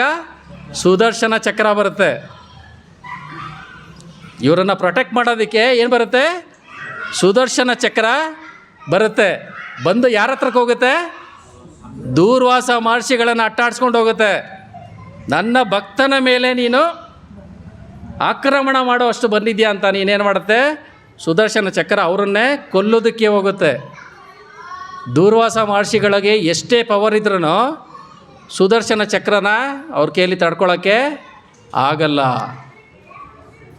ಕಡೆಗೆ ಅವ್ರೇನು ಮಾಡ್ತಾರೆ? ಓಡೋಗ್ತಾರೆ. ತನ್ನ ಪ್ರಾಣವನ್ನು ಉಳಿಸ್ಕೊಳ್ಳೋದಕ್ಕೋಸ್ಕರ ಓಡೋಗ್ತಾರೆ. ಓಡೋಗ್ತಾ ಇದ್ರು, ಸುದರ್ಶನ ಚಕ್ರ ಬಿಡ್ತಾ ಇಲ್ಲ. ಕಡೆಗೆ ಅದನ್ನು ನನ್ನನ್ನು ಕಾಪಾಡಿ ಕಾಪಾಡಿ ಅಂತ ದೇವತೆಗಳ ಹತ್ರ ಹೋಗ್ತಾರೆ. ದೇವತೆಗಳು ಕಾಪಾಡ್ತಾರಾ? ಸುದರ್ಶನ ಚಕ್ರದಿಂದ ಚಾನ್ಸೇ ಇಲ್ಲ. ಅವರು ಕೈ ಎತ್ಬಿಡ್ತಾರೆ, ನನ್ನ ಕೈಯಲ್ಲಾಗಲ್ಲ ಅಂತ. ಕಡೆಗೆ ಬ್ರಹ್ಮನ ಹತ್ರಕ್ಕೆ ಹೋಗ್ತಾರೆ. ಸುದರ್ಶನ ಚಕ್ರ ಅವ್ರ ಹಿಂದೆನೇ ಬರ್ತಾ ಇದೆ. ಬ್ರಹ್ಮನ ಕೈ ಮುಗಿದು ಹೇಳ್ಬಿಡ್ತಾನೆ, ನನ್ನ ಕೈಲೂ ಇದನ್ನು ಮಾಡೋಕ್ಕಾಗಲ್ಲ ಅಂತ. ಕಡೆಗೆ ಶಿವನ ಹತ್ರಕ್ಕೆ ಹೋಗ್ತಾರೆ, ಕೈಲಾಸಕ್ಕೆ. ಶಿವನೂ ಹೇಳ್ತಾನೆ, ನನ್ನ ಕೈಯಲ್ಲಿ ಆಗಲ್ಲ ಅಂತ. ಕಡೆಗೆ ಯಾರ ಹತ್ರ ಹೋಗ್ತಾರೆ? ಕೃಷ್ಣನ ಹತ್ರಕ್ಕೆ ಹೋಗ್ತಾರೆ. ಕೃಷ್ಣ ಮಾಡ್ತಾನಾ? ಕೃಷ್ಣನೂ ಹೇಳ್ತಾನೆ, ನನ್ನ ಕೈಯಲ್ಲಿ ಆಗಲ್ಲ ಅಂತ. ಏನಕ್ಕೆ? ನೀನು ಮಾಡಿರೋದು ನನ್ನ ಭಕ್ತನಿಗೆ ಅಪರಾಧ. ನಾನು ಆ ಭಕ್ತನ ಪರಾಧೀನ. ನಾನು ಏನು ಕೃಷ್ಣ ಹೇಳ್ತಾ ಇರೋದಿದು, ನಾನು ಭಕ್ತನ ಪರಾಧೀನ. ನಾನು ಬಂದು ನನ್ನ ಸುದರ್ಶನ ಚಕ್ರ ನಾನು ವಾಪಸ್ ತೊಗೊಂಡ್ಬಿಡ್ತೀನಿ ಅಂತ ನನ್ನ ಮೇಲೆ ನನಗೆ ಕಂಟ್ರೋಲ್ ಇಲ್ಲ. ಏನಕ್ಕೆ? ನಾನು ನನ್ನನ್ನು ಯಾರು ಕೊಟ್ಬಿಟ್ಟಿದ್ದೀನಿ? ನನ್ನ ಭಕ್ತನಿಗೆ ಕೊಟ್ಬಿಟ್ಟಿದ್ದೀನಿ. ಸೊ ನೀನು ಯಾರಿಗೆ ಅಪರಾಧ ಮಾಡ್ದೋ ಹೋಗಿ ಅವನ ಕಾಲಿಗೆ ಬೀಳು, ಆವಾಗಲೇ ಅದು ನಿನ್ನನ್ನು ರಕ್ಷಣೆ ಮಾಡೋದಕ್ಕೆ ಸಾಧ್ಯ ಅನ್ನೋದು. ಆವಾಗ ಅವರು ಮತ್ತೆ ವಾಪಸ್ಸು ಅಂಬರೀಷ ಮಹಾರಾಜ ಹತ್ರ ಬಂದು ಕ್ಷಮೆ ಕೇಳ್ತಾರೆ. ಆವಾಗ ಸುದರ್ಶನ ಚಕ್ರ ವಾಪಸ್ಸು ಹೋಗುತ್ತೆ. ಇದು ಪವರ್, ಸ್ಥಿತಪ್ರಜ್ಞನಲ್ಲಿರುವಂತಹ ಒಂದು ಭಕ್ತನ ಪವರು. ನಾವು ಸುಮ್ಮನೆ ಹೇಳ್ತೀವಿ ನಾವು ಮಾಡೋವಂತಹ ಎಲ್ಲ ಕೆಲಸಗಳು ಕೃಷ್ಣನಿಗೆ ಆಗಿರಬೇಕು, ಕೃಷ್ಣನಿಗೆ ಅರ್ಪಣೆ ಆಗಬೇಕು ಅಂತ. ಅಂಬರೀಷ ಮಹಾರಾಜನ ಥರ ನಾವೇನಾದರೂ ಜೀವನವನ್ನು ಮಾರ್ಪಾಡು ಮಾಡಿಕೊಂಡ್ರೆ ನಮಗೆ ಈ ರೀತಿ ರಕ್ಷಣೆ ಸಿಗುತ್ತೆ. ಭಗವಂತ ಈ ರೀತಿ ನಮ್ಮನ್ನು ನಡೆಸ್ತಾನೆ. ಏಕಾದಶಿ ಮಾಡುವಂಥ ಒಂದು ವಿಧಿ ಇದು, ಒಂದು ವಿಧಿ. ಈ ರೀತಿ ಅನೇಕ ವಿಧಿಗಳಿದೆ ನಮ್ಮ ಸನಾತನ ಧರ್ಮದಲ್ಲಿ. ಅದರಲ್ಲಿ ಹೇಳೋದು ಮುಖ್ಯವಾಗಿರೋದು ಈ ಒಂದು ಕಲಿಯುಗದಲ್ಲಿ ಹರಿನಾಮ ಸಂಕೀರ್ತನೆ. ಅದೇ ಬಾಯಿ ಬಾಯಿ ಬಾಯಿ ಅಂತ ಹೇಳ್ತಾ ಇದ್ನಲ್ಲ, ಅದನ್ನು ಕಂಟ್ರೋಲ್ ಮಾಡಬೇಕಂದ್ರೆ ಒಂದು ಪ್ರಸಾದ ಬೀಳಬೇಕು, ಇನ್ನೊಂದು ಭಗವಂತನ ನಾಮ ನಾಲಿಗೆ ಮೇಲೆ ನೃತ್ಯ ಮಾಡಬೇಕು. ಆವಾಗ ಅದು ಕಂಟ್ರೋಲ್ ಆಗುತ್ತೆ. ಸೊ ನಾವು ಯಾವಾಗ ಈ ಒಂದು ಹರೇ ಕೃಷ್ಣ ಮಂತ್ರವನ್ನು ಅದೇ ನಾಲಿಗೆಯಿಂದ ಉಚ್ಚಾರ ಮಾಡ್ತೀವಿ, ಸಂಕೀರ್ತನೆ ಮಾಡ್ತೀವಿ, ಭಗವಂತನ ಪ್ರಸಾದವನ್ನು ಸ್ವೀಕಾರ ಮಾಡ್ತೀವಿ, ಅವನಿಗೆ ನಾವು ನಮಸ್ಕಾರ ಮಾಡ್ತೀವಿ, ಅವನಿಗೆ ಸೇವೆಯನ್ನು ಯಾವಾಗ ಮಾಡ್ತೀವಿ, ಭಗವಂತ ನಮ್ಮನ್ನು ಅಂಥ ಒಂದು ಹಂತಕ್ಕೆ ಕರ್ಕೊಂಡು ಹೋಗ್ತಾನೆ. ಯಾಕೆಂದರೆ ಅವನೇ ಋಷಿಕೇಶ. ಇದು ನಮಗೆ ಶ್ರೀಲ ಪ್ರಭುಪಾದರು ಕೊಟ್ಟಿರೋಂತಹ ಅತ್ಯಂತ ಸುಲಭವಾದಂತಹ ಮಾರ್ಗ. ಇದು ಎಕ್ಸ್ಪ್ಲನೇಷನ್. ಇದು ನಿಮಗೆ ಕೃಷ್ಣನೇ ಹೇಳ್ತಾನೆ ಮುಂದೆ 2ನೇ ಅಧ್ಯಾಯ ಬಂದ್ಬಿಟ್ಟು ಗೀತೆಯ ಸಾರ. ಇದರಲ್ಲಿರೋ ಒಂದೊಂದು ಪಾಯಿಂಟನ್ನು ಕೃಷ್ಣ ಮುಂದೆ ಒಂದೊಂದು ಚಾಪ್ಟ್ರಾಗಿ ಎಕ್ಸ್ಪ್ಲೇನ್ ಮಾಡ್ತಾರೆ. ಎಕ್ಸ್ಪ್ಲೇನ್ ಮಾಡಬೇಕಾದ್ರೆ ಇದೇ ಮನಸ್ಸನ್ನು ಕಂಟ್ರೋಲ್ ಮಾಡೋಕ್ಕೆ ಏನು ಮಾಡಬೇಕು ಅನ್ನೋದನ್ನು ಹೇಳ್ತಾರೆ. ಆವಾಗ ಅರ್ಜುನನೂ ಹೇಳ್ತಾನೆ, ನಾನು ಬೇಕಾದ್ರೆ ನನ್ನ ಮನಸ್ಸನ್ನು ಕಂಟ್ರೋಲ್ ಮಾಡೋಕ್ಕಾಗಲ್ಲ, ಅದನ್ನೇ ಮಾಡಿಬಿಡ್ತೀನಿ, ಇಲ್ಲ ಗಾಳಿನೇ ಮಾಡಿಬಿಡ್ತೀನಿ. ಗಾಳಿನ ಯಾರನ್ನ ಕಂಟ್ರೋಲ್ ಮಾಡೋಕ್ಕಾಗತ್ತಾ? ಗಾಳಿನ ಅದನ್ನು ಬೇಕಾದ್ರೆ ನಾನು ಕಂಟ್ರೋಲ್ ಮಾಡಿಬಿಡ್ತೀನಿ, ನನ್ನ ಮನಸ್ಸನ್ನು ಕಂಟ್ರೋಲ್ ಮಾಡೋಕ್ಕೆ ನನ್ನ ಕೈಲಿ ಆಗಲ್ಲ ಅಂತ ಯಾರು ಹೇಳ್ತಾನೆ? ಅರ್ಜುನ ಹೇಳ್ತಾನೆ. ಯಾರು ನಿದ್ದೆನ ಗೆದ್ದು ಇಡೀ ರಾತ್ರಿ ಧನುರ್ವಿದ್ಯೆ ಅಭ್ಯಾಸ ಮಾಡೋ ಅಂಥವನು. ಇನ್ನು ನಮ್ಮ ಕತೆ ಏನು? ಅದಕ್ಕೋಸ್ಕರ ಇರೋವಂಥ ಸುಲಭವಾದ ಮಾರ್ಗ ಸವೈ ಮನಃ ಕೃಷ್ಣ ಪಾದಾರವಿಂದಯೋ ವಾಚಾನ್ಸಿ ವೈಕುಂಠ ಗುಣಾನುವರ್ಣನೆ. ನನ್ನ ನಾಲಿಗೆನಲ್ಲಿ ಏನು ಬರಬೇಕು? ಆ ವೈಕುಂಠಪತಿಯ ಗುಣಗಳನ್ನು ವರ್ಣನೆ ಮಾಡ್ತಾ ಇರಬೇಕು, ಅವನ ನಾಮಸ್ಮರಣೆ ಮಾಡ್ತಾ ಇರಬೇಕು.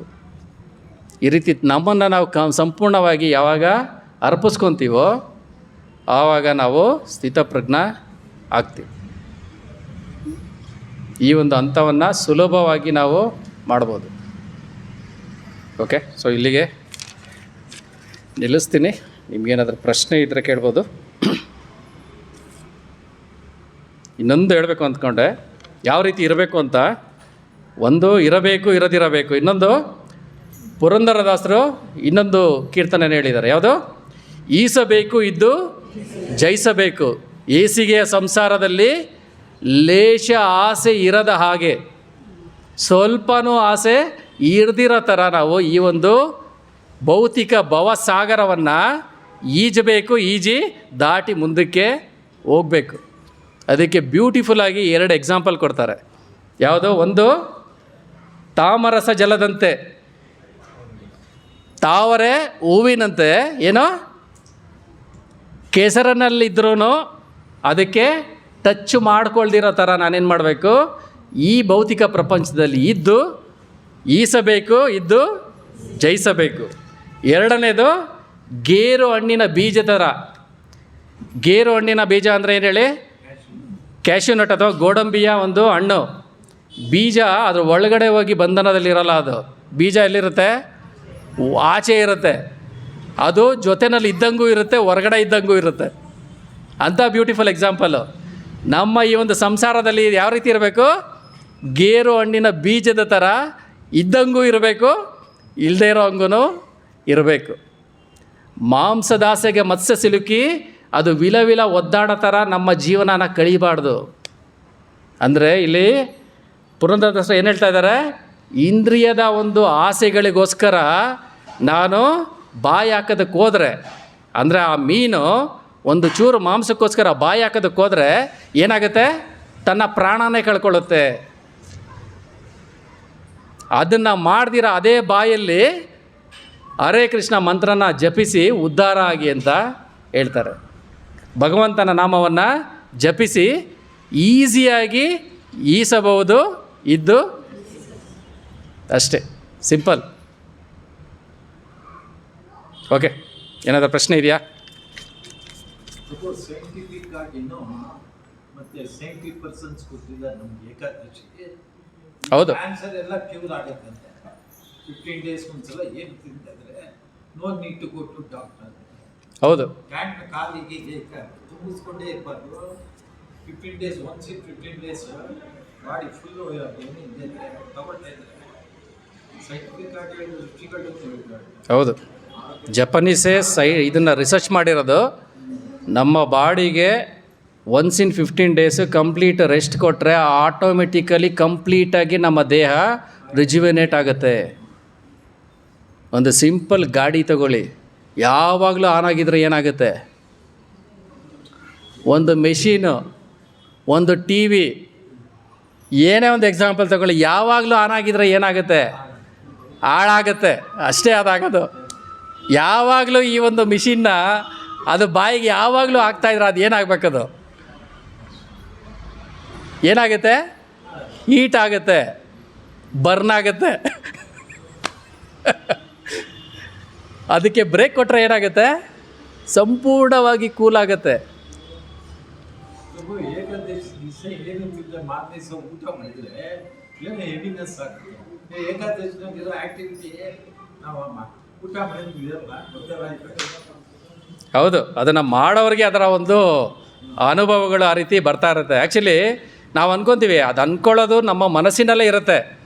ನಾನು ಇವತ್ತು ತಿಂದಿಲ್ಲ ಅಂತಲೇ ನಾನು ಕೊರ್ಗೋಗ್ಬಿಟ್ಟಿರ್ತೀನಿ. ಆಲ್ಮೋಸ್ಟು ದೇಹದಿಂದ ಏನೂ ಆಗಿರಲ್ಲ, ದೇಹದಲ್ಲಿ ಎಲ್ಲ ಎನರ್ಜಿ ಇರುತ್ತೆ. ನನ್ನ ಮನಸ್ಸಲ್ಲೇ ಅಯ್ಯೋ ನಾನು ತಿನ್ನಲಿಲ್ವಲ್ಲ ಇವತ್ತು ಅಂತ, ಏನೋ ಕಳ್ಕೊಂಬಿಟ್ಟಿದ್ದೀನಿ ಅಂತ. ಯಾವಾಗ ಮನಸ್ಸನ್ನು ನಾವು ಚೇಂಜ್ ಮಾಡ್ತೀವಿ, ಆಟೋಮೆಟಿಕ್ಕಾಗಿ ಆವತ್ತಿನ ದಿನವೇ ನಾವು ಎನರ್ಜೆಟಿಕ್ ಆಗಿರ್ತೀವಿ. ಮಾರನೇ ದಿನ ತಿಂದ ಮೇಲೆ ಸುಸ್ತಾಗುತ್ತೆ. ಯಾಕೇಳಿ? ತಿಂದ ಮೇಲೆ ಅದನ್ನು ಕರಗಿಸ್ಕೊಳ್ಳೋಕ್ಕೆ ಎಲ್ಲ ಎನರ್ಜಿ ಅಲ್ಲಿ ಹೋಗ್ತಾ ಇರುತ್ತಲ್ಲ, ಇಲ್ಲಿ ಯೋಚನೆ ಮಾಡೋಕ್ಕೇನು ಇರಲ್ಲ.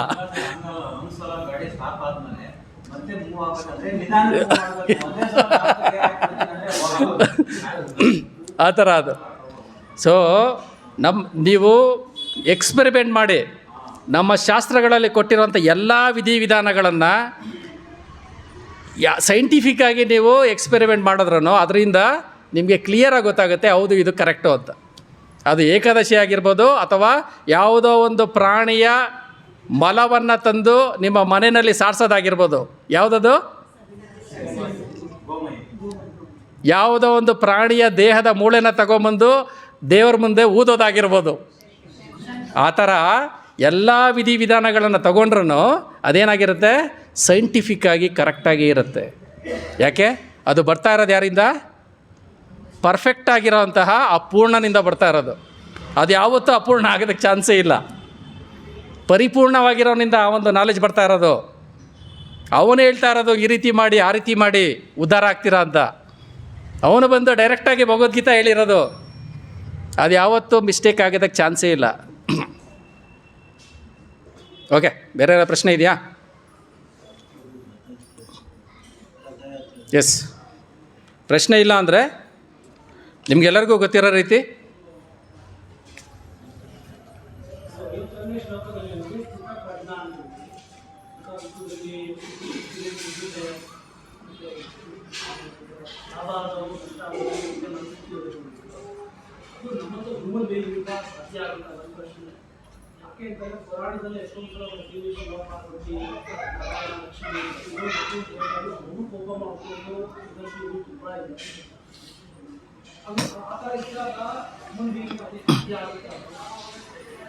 ಇಲ್ಲಿ ಅರ್ಜುನನು ಕಾಮನ್ ಹ್ಯೂಮನ್ ಬೀಯಿಂಗೆ. ಅವನು ಕೇಳ್ತಾ ಇರೋದು ನಾನು ಆ ಹಂತವನ್ನು ತಲುಪಬಹುದಾ ಅಂಥದಕ್ಕೋಸ್ಕರನೇ ಸ್ಥಿತಪ್ರಜ್ಞಸ್ಯ ಕಾಭಾಷ ಸಮಾಧಿಸ್ತಸ್ಯ ಕೇಶವ ಅಂತ ಕೇಳ್ತಾ ಇರೋದು. ನಾನು ಆ ಒಂದು ಪ್ರಾಕ್ಟಿಕಲಿ ನಾನು ಆ ಒಂದು ಹಂತವನ್ನು ತಲುಪೋದಕ್ಕೆ ಆಗುತ್ತೋ ಇಲ್ವೋ ಅಂತ ಇಲ್ಲಿ ಕೃಷ್ಣ ಹೇಳ್ತಾ ಇದ್ದಾನೆ. ಅಂದರೆ ಅದು ಸಾಧ್ಯ ಆಗುತ್ತೆ. ಸಾಧ್ಯ ಆಗೋದಕ್ಕೆ ಅನೇಕ ವಿಧಾನಗಳಿರ್ಬೋದು. ಆ ವಿಧಾನದಲ್ಲಿ ಸುಲಭವಾದ ವಿಧಾನ ಏನು? ಭಗವಂತನಿಗೆ ಶರಣಾಗತಿ ಆಗ್ಬಿಟ್ಟು ಏನು ಮಾಡ್ತೀವಲ್ವ, ಋಷಿಕೇಶ ಸೇವನ, ಅಲ್ಲಿ ನಮಗೆ ಇವೆಲ್ಲವೂ ಸಾಧ್ಯ ಆಗುತ್ತೆ. ಅಲ್ಲಿ ನಮಗೆ ಕೋಪ ಬರಲ್ಲ ಅಂತಲ್ಲ, ಕೋಪನೇ ಮಾಡ್ಕೊಳ್ಳಲ್ಲ ಅಂತಲ್ಲ, ಕೋಪ ಮಾಡ್ಕೊತಾರೆ. ಹನುಮಂತ ಕೋಪ ಮಾಡಿಕೊಂಡು ಇಡೀ ಲಂಕೆನೇ ಸುಟ್ಟಾಕ್ಬಿಟ್ಟ. ಅವ್ರಿಗೆ ಇಂದ್ರಿಯ ಮೇಲೆ ಕಂಟ್ರೋಲ್ ಇಲ್ಲ ಅಂತನ? ಅವ್ರ ಕೋಪ ಬಂದ್ಬಿಡ್ತು, ಅದಕ್ಕೋಸ್ಕರ ಅವರು ಸ್ಥಿತಪ್ರಜ್ಞಸ್ಯ ಅಲ್ಲ ಅಂತನ? ಕೋಪ ಮಾಡ್ಕೊತಾರೆ ಯಾವಾಗ? ಅವನ ಸೇವೆಗೆ ಅದು ಅವಶ್ಯಕತೆ ಇದ್ದಾಗ ಅಷ್ಟೇ. ಅವನ ಸೇವೆಗೆ ಅವಶ್ಯಕತೆ ಇದ್ದಾಗ ನಾನು ರಾಗನೂ ಬೆಳೆಸ್ಕೊತೀನಿ, ವೀತರಾಗ ಭಯ ಕ್ರೋಧ ಎಲ್ಲನೂ ಬೆಳೆಸ್ಕೊತೀನಿ. ಯಾವಾಗ? ಅದು ಅವನ ಸೇವೆಗೆ ಅವಶ್ಯಕತೆ ಇದ್ದಾಗ.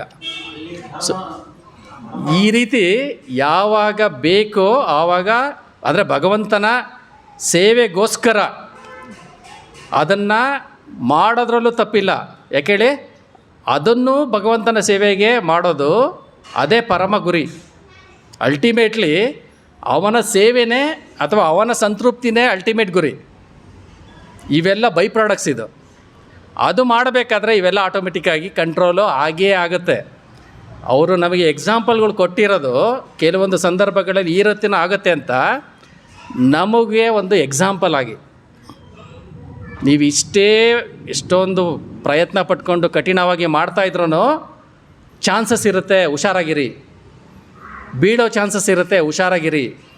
ಈ ರೀತಿ ಎಚ್ಚರಿಕೆ ಕೊಡೋಕ್ಕೋಸ್ಕರ ಆ ಲೀಲೆಗಳನ್ನು ಮಾಡ್ತಾರೆ ಅವರು ಕಂಟ್ರೋಲ್ ಇಲ್ಲ ಅಂತಲ್ಲ, ನಮಗೆ ಎಚ್ಚರಿಕೆ ಕೊಡೋದಕ್ಕೋಸ್ಕರ ಅಂಥ ಲೀಲೆಗಳನ್ನು ಅವರು ಮಾಡಿಡ್ತಾರೆ. ಆದರೆ ಅಂಥವನ್ನು ತಲುಪೋದು ಖಂಡಿತವಾಗಲೂ ಸಾಧ್ಯ ಇದೆ. ಭಗವಂತ ಅದನ್ನೇ ಪ್ರಾಕ್ಟಿಕಲಾಗಿ ಹೇಳ್ತಾರೆ. ಅದನ್ನೇ ಹೇಳ್ತಾ ಇರೋದು. ಮುಂದೆಗಡೆ ಇನ್ನೂ ಕೃಷ್ಣನೇ ಅದನ್ನು ಎಕ್ಸ್ಪ್ಲೇನ್ ಮಾಡಿ ಹೇಳ್ತಾರೆ. ಇಲ್ಲಿ ಶ್ರೀಲ ಪ್ರಭುಪಾದರು ಅದನ್ನೇ ನಮಗೆ ಕ್ಲಿಯರಾಗಿ ಎಕ್ಸ್ಪ್ಲೇನ್ ಮಾಡಿ ಹೇಳ್ತಾ ಇರೋದು. ಋಷಿಕೇಶನಿಗೆ ನಾವು ಸರೆಂಡರ್ ಆದರೆ ಅವನು ನಮ್ಮ ಇಂದ್ರಿಯಗಳನ್ನೇ ನಡೆಸ್ಕೊಂಡು ಹೋಗ್ತಾನೆ. ಅವನು ನಡೆಸ್ಬೇಕಾದ್ರೆ ಎಲ್ಲನೂ ಕಂಟ್ರೋಲ್ ಆಗೇ ಆಗುತ್ತೆ.